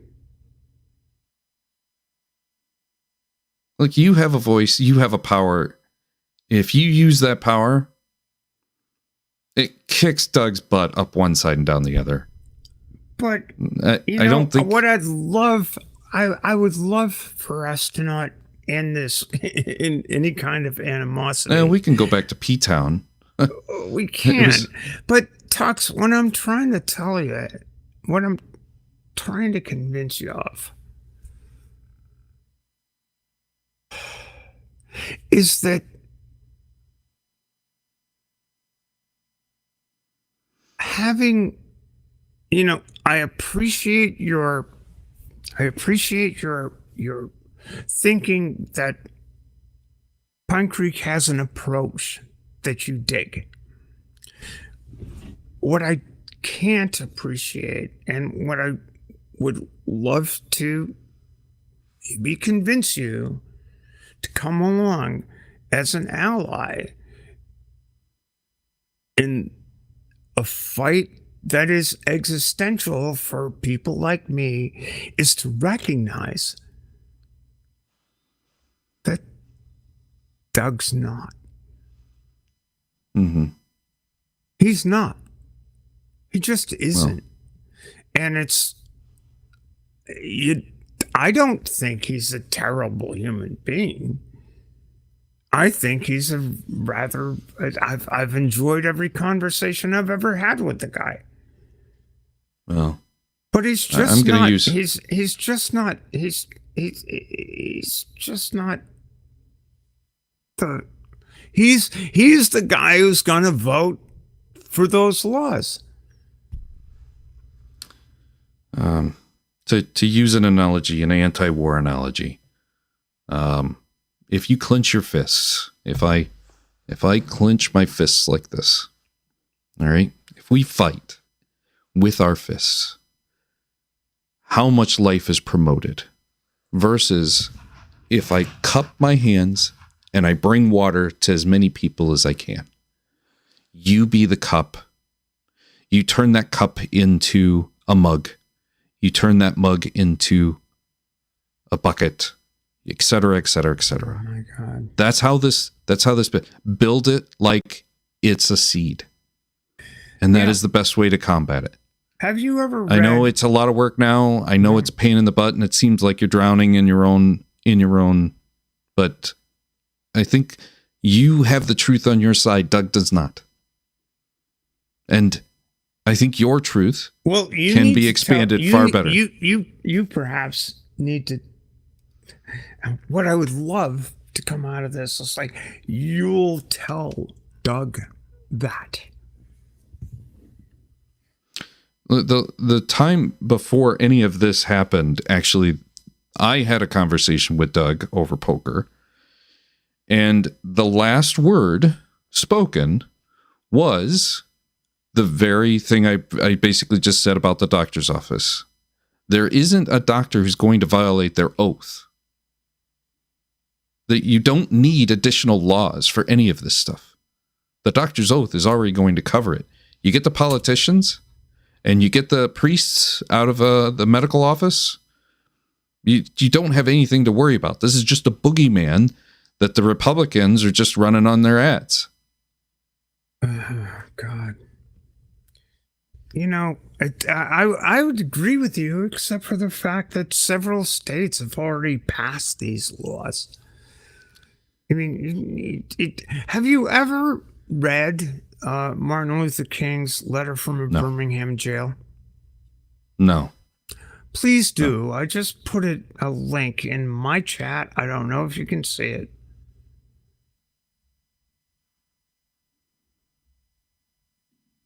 I'm not able to, but I'm sure it's on YouTube.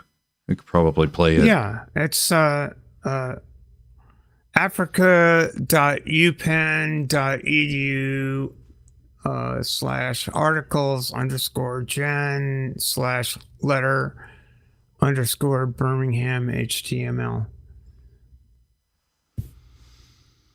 Well, Steph, you need to. I despair. I despair at the historical knowledge of people that didn't go through the civil rights movement, don't understand how hard we fought for the liberties you enjoy, and you're gonna throw us under the bus when have tried. We've tried. I've tried. My whole life, I've tried. Well, yeah, yeah, I agree. I agree with you, Steph. There is definitely something on the horizon in which you have to choose. You either stand up and fight for absolutely everybody, even in the ones you detest, or it's all over. I very much agree with that. You go, I go. To quote Backdraft. All day. Yeah. Giacomo Finane.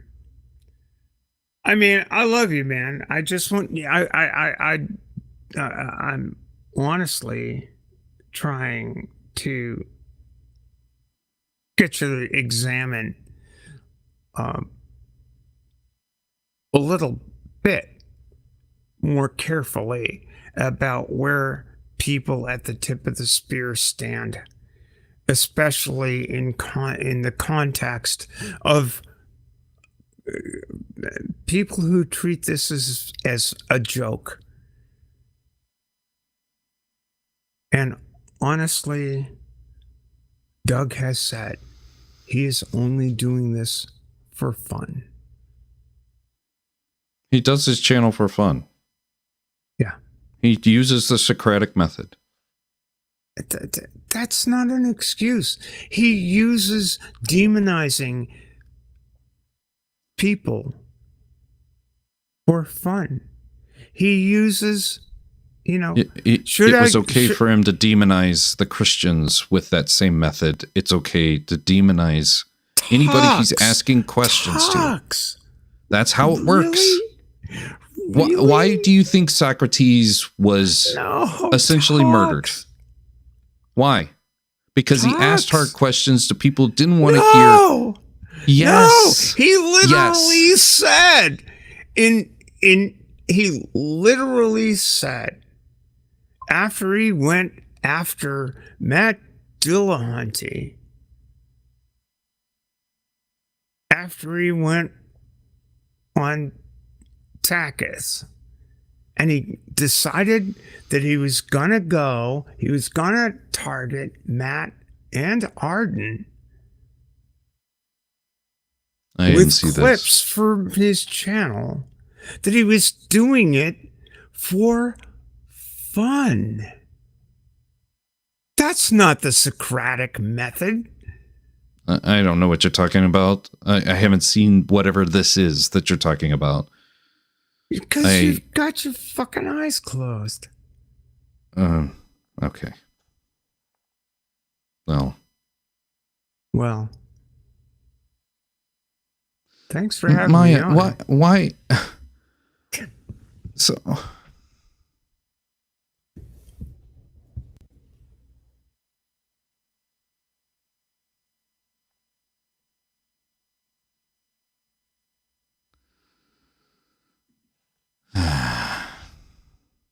Thanks, Regius. I appreciate that. I try.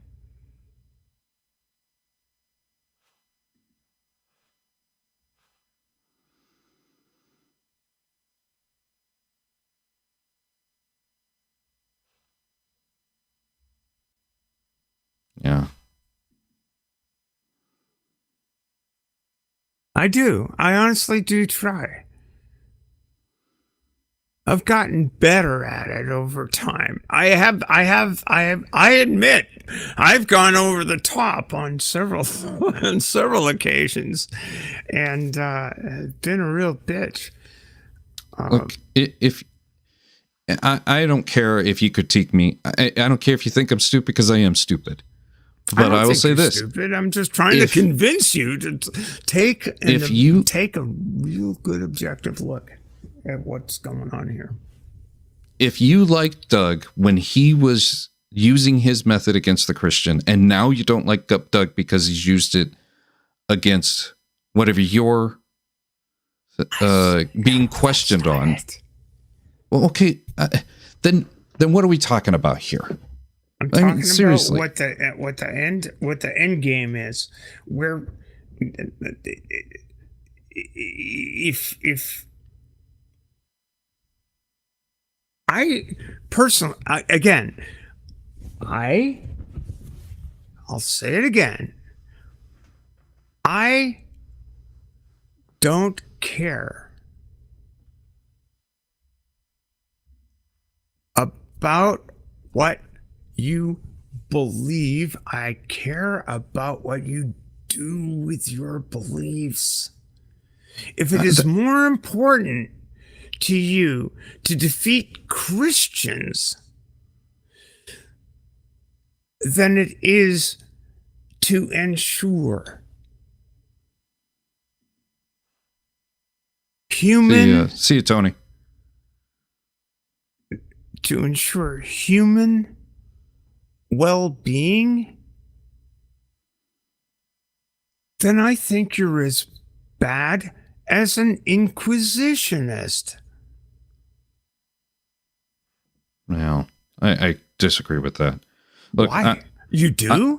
Doug says a lot of things that I'm not going to agree with, and I'm going to defend his right to say them. Oh, he has a perfect right to be a bigot. I'm not, it's an absolute right to be a bigot. And he is. He's a bigot. Well, I think you can change that. I do. I can't. I can't. I don't think it matters as much of an importance that you put on it. Now, the laws that are being passed in some of these places, you know, you and I both know that we aren't big enough to do it, but we also know that ACLU is. And supporting the ACLU on some of these, they'll fight them tooth and nail. They won't back down. Ultimately, you will be able to win this. I know it's frustrating in the present. Oh my word.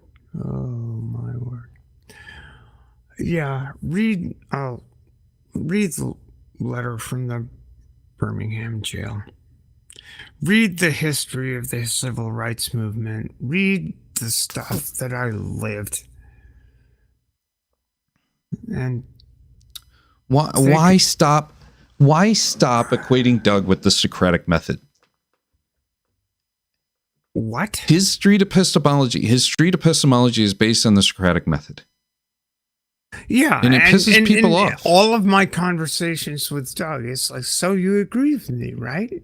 I mean, he uses the closing method, not the Socratic method. It's like always ABC. He's like ABC guy. It's not the Socratic method. It's like, well, you agree with me, right? and it's actually funny, when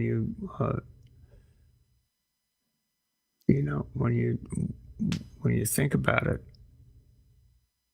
And it's cool. Doug does Doug. Doug does Doug. See? That's the attitude to have. Doug does Doug. You put a microscope, you put a magnifying glass on Doug, you build him up more than he actually is. I don't. But what I'm trying to do is like, don't be a Doug. Don't be an ally of that. Don't be an ally. Don't be an ally of making sure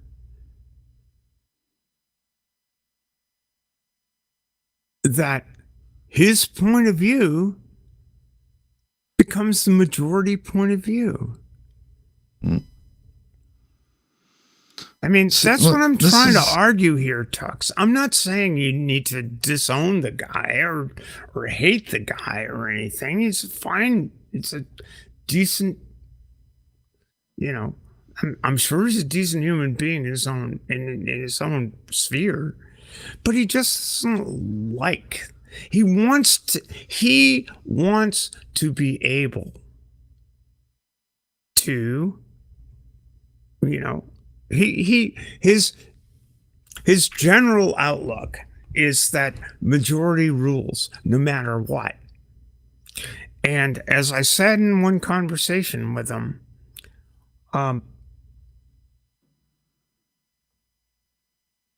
that can wind up in really dark places because, what's legal, what's moral, if it's left to majority rule, that leads to dark places. Everything Hitler did was legal. And Doug, actually, when I mentioned that in my stream, he said, yeah. And that's okay. And that's not okay. So how much of what Doug has said, and I suggested this earlier, Doug never did anything that put Christian lives at risk. That's the difference. If this is a true statement, and I disagree with this statement, I believe Doug has put Christian lives at risk. Actually, lots and lots of Christians who have come on. Because every single Christian, like you and I previously, I'm assuming you were a Christian previously, well, has had some variation of a PTSD coming out of the helldom of evangelical Protestant fundamental Christianity. And that puts lives at risk. Now, to say that Doug is putting lives at risk at his questioning, I think is ridiculous. At the worst, he's a pain in your ass. I didn't say he was putting lives at risk. I said in answer to his direct question, am I doing harm to trans people in my following, in my harping on this issue? My answer was yes. Are you putting people's lives at risk? Well, to the extent that you convince people to think that trans people are illegitimate, yeah. And to the extent that you're convincing people to support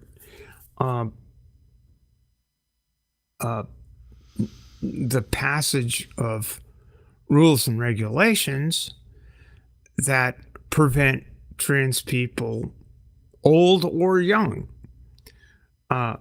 from accessing health care, And to the extent that you would support forbidding physicians from engaging in widely accepted medical practice, because you, as a I don't know, roofer. I don't know what Doug does for a living. I'm a stockbroker. I'm a stockbroker. I think I know better than the medical profession what trans people need for their health care. But I'm sitting in a state legislature and I'm going to pass those laws anyway. That's my issue. Again, I don't care what your fucking beliefs are. I care what you do with them. Let me show you something stuff. I think I found what I was looking for. Let's see how long this is. Yeah, I think this is what I'm looking for. Bastion.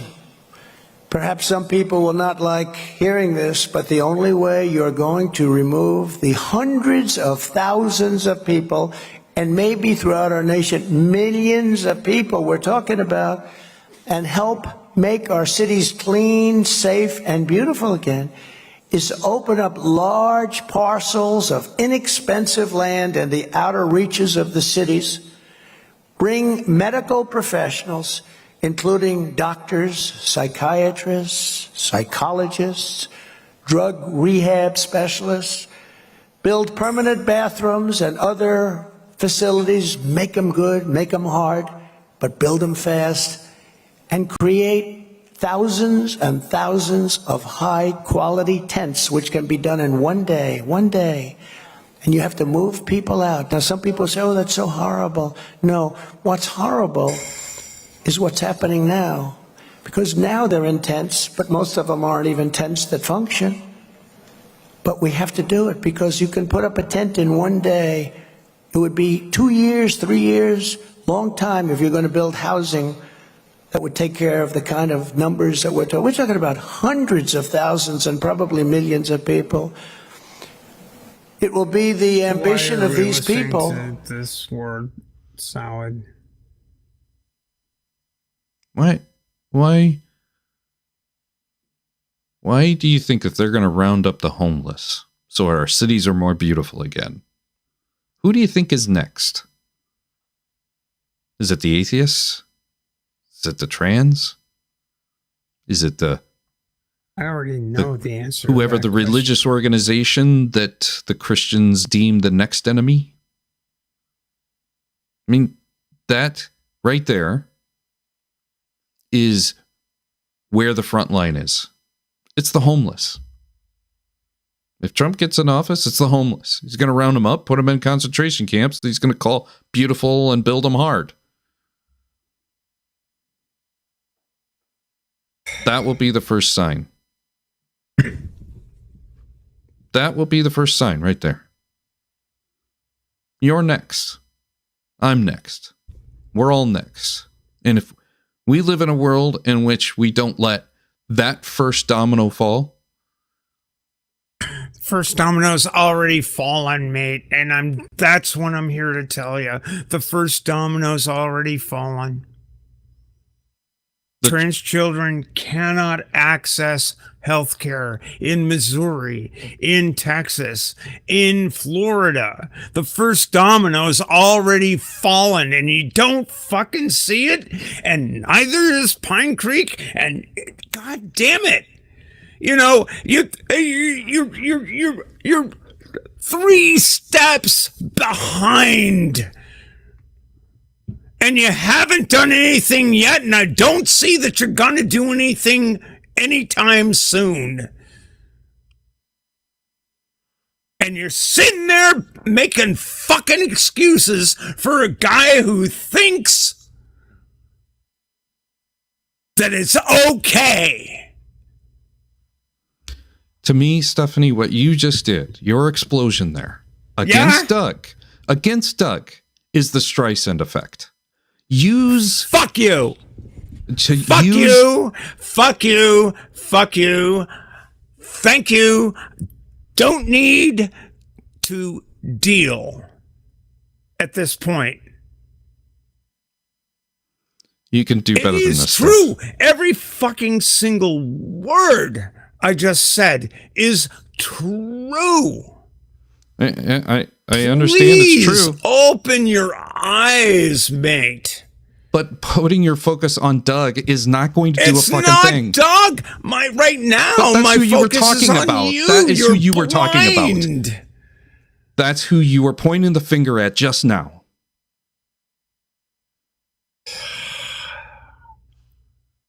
Dude. Why point the finger at Doug? Okay. I'll point the I'm finger Victor at you. blaming. Come on, I'll punk. You point two the punk. Give finger me a at you. break. No, I won't. You know, I am. No, I'll point the finger at you. Because it's happening. It's already happened. So you were the first domino and not the homeless.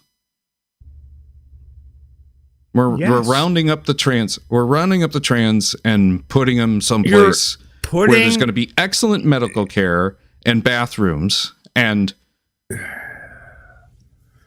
My God, man. No, I don't think so. Trans children and families are right now denied access to medical care in Texas and Florida and Arkansas and Missouri and Utah and Idaho right now. And here's the thing. Doug has zero influence on any of that. So why focus on Doug? Oh my God. Why focus on me? Why are you focusing on Doug? I am saying that his ideology, the words he is saying is in support of what is happening now. Okay. And what are you doing about it? What do you want me to do about it? Because it's not Doug. Support him, Tux. Doug has nothing to do with it. You just mentioned something in Texas. Doug has zero influence on Texas. He's not even going to vote in Texas. His vote's going to be in Arizona. My God, why are you supporting him? Why is it so hard to basically say he's wrong? I don't have any problem saying Doug is wrong. I said that probably 2 hours ago. However, Doug's method is to make you stronger. The Socratic method makes you stronger. Mate, I do not need other people to make me any stronger than I am now.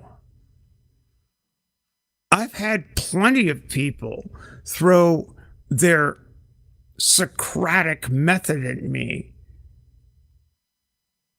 from when I was 3 years old. Well, then you have the truth on your side. And Doug does not.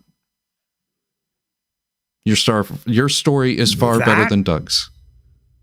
And putting him on a pedestal as somehow the one worthy of the blame in all of this. You're the guy. You're the guy putting him on a pedestal. I think the guy's an asshole, but you're unwilling to basically say, the guy's an asshole. Okay, I agree he's an asshole. What does he have to do with anything? He doesn't provide you with any solace. He doesn't provide you with any future.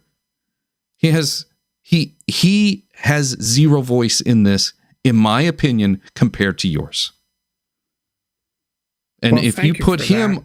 if you put him as the one, if YouTube punk is going to point the finger like this, as it was said somewhere around, I don't know, I can't find it.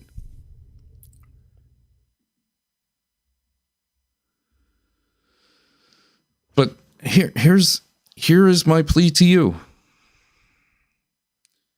Don't treat it like a war. Don't treat it like a fight.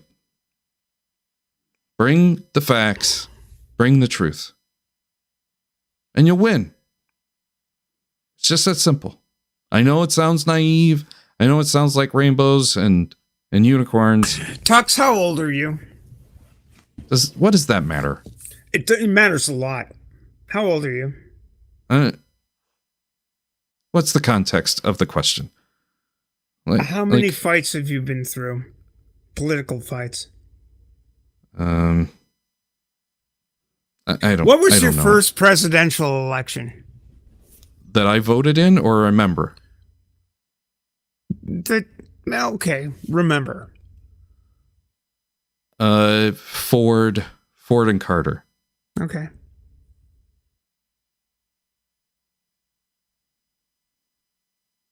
That you voted in.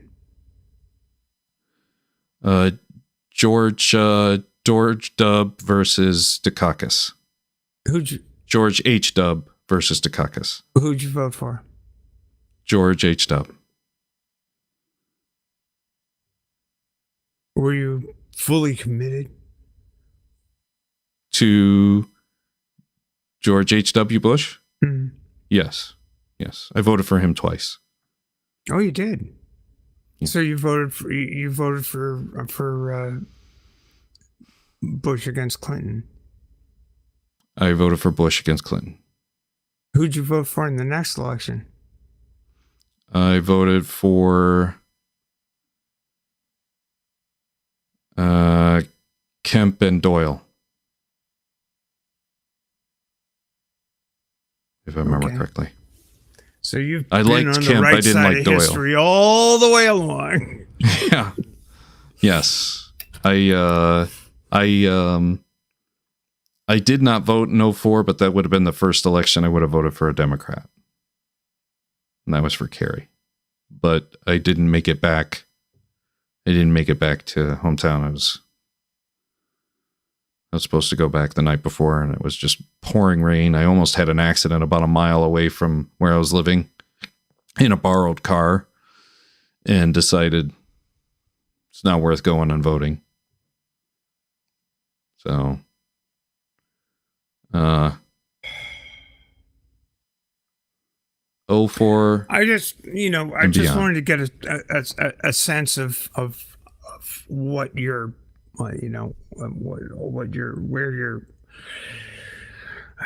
where your sense of the zeitgeist even started.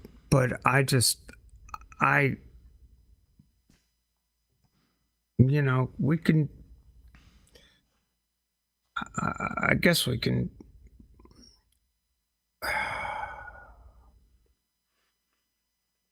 Look, I know that my arguments are fine. I've argued against Doug himself. It doesn't matter. The guy doesn't matter to me at all. Mm-hmm. What matters to me is the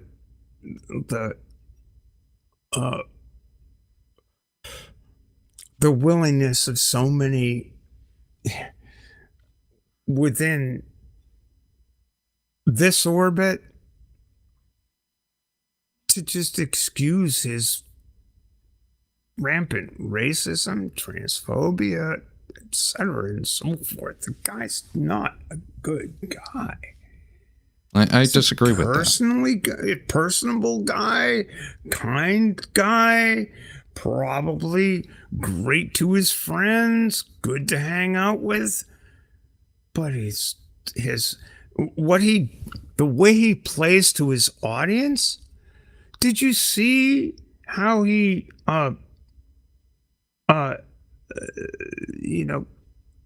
coddled what's his face, King Xerxes? Don't even know who King Xerxes is. Well, he's just sitting there yucking about about he-she's and stuff. I mean, dude, you think that's gonna endear him to me? It's like, well, you can tell me, don't give a shit about that. But the man has tons of followers, including you. And you think let's give Doug a pass because he's a nice guy. He's an asshole. Mm-hmm. He's an asshole. I don't disagree. I don't disagree with that. Great. I don't think he's a bad guy, though. And being a I do bad believe guy, your being truth, a bad your guy, truth is I guess, going to defeat is him. relative depending on where you stand in terms of his dismissiveness of who you are. Mm-hmm. I mean, good on you, Tux, to feel like, okay, I'm not a bad guy as far as Pine Creek Doug is concerned. But you know what? People who maybe you care about are disparaged by this asshole on a daily fucking basis. Mm-hmm. And I would hope that someone who gave a shit would recognize that. It's not a question of whether Doug, whatever his last name is, has massive influence on the next presidential election or not, or whether I do, or whether you do. Just, this guy has a shit ton of followers on his main, on Maine, and I don't know, 6,000 or whatever on politics. It's like, the guy's an asshole. Yeah. Well, I'll agree with you there. I don't believe he's a bad guy. And diplomatically, I will agree with, I'll agree with you. There is a lot of things he does not need to be saying anything about trans, but he's chosen to. Because it's fun for him. He's having fun with it. And he's having fun with it at somebody's expense. And he doesn't give a fuck. And apparently you don't either. Purple, I think you and Steph have more influence on this subject than Doug does. Yeah, but we don't have any influence on you because you won't disown the guys having Why would I disown him? Fun. Why would I disown at him? our expense? You don't understand, Tux. You put yourself here. You are putting yourself here. This isn't true. That just isn't true. It is true. You are putting yourself in the camp of a person who has said directly that he is having fun at trans people's expense. Yes. And if you want to focus on how many followers he has and you want to focus on what he says about you and what you have a conversation about him, it is going to do you no good.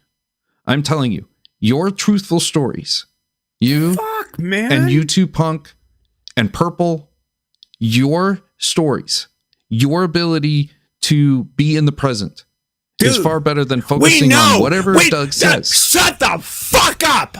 We know who we are. You don't care about us. You care more about fucking Pine Creek than you care about us. You just I did shut not the say fuck that. up. Hey, I did not listen, say man. You just shut the fuck up. You don't get to patronize the pain we suffer and sit there and defend your pal. You don't. You don't, and you can fuck off. There you go. Good day, sir.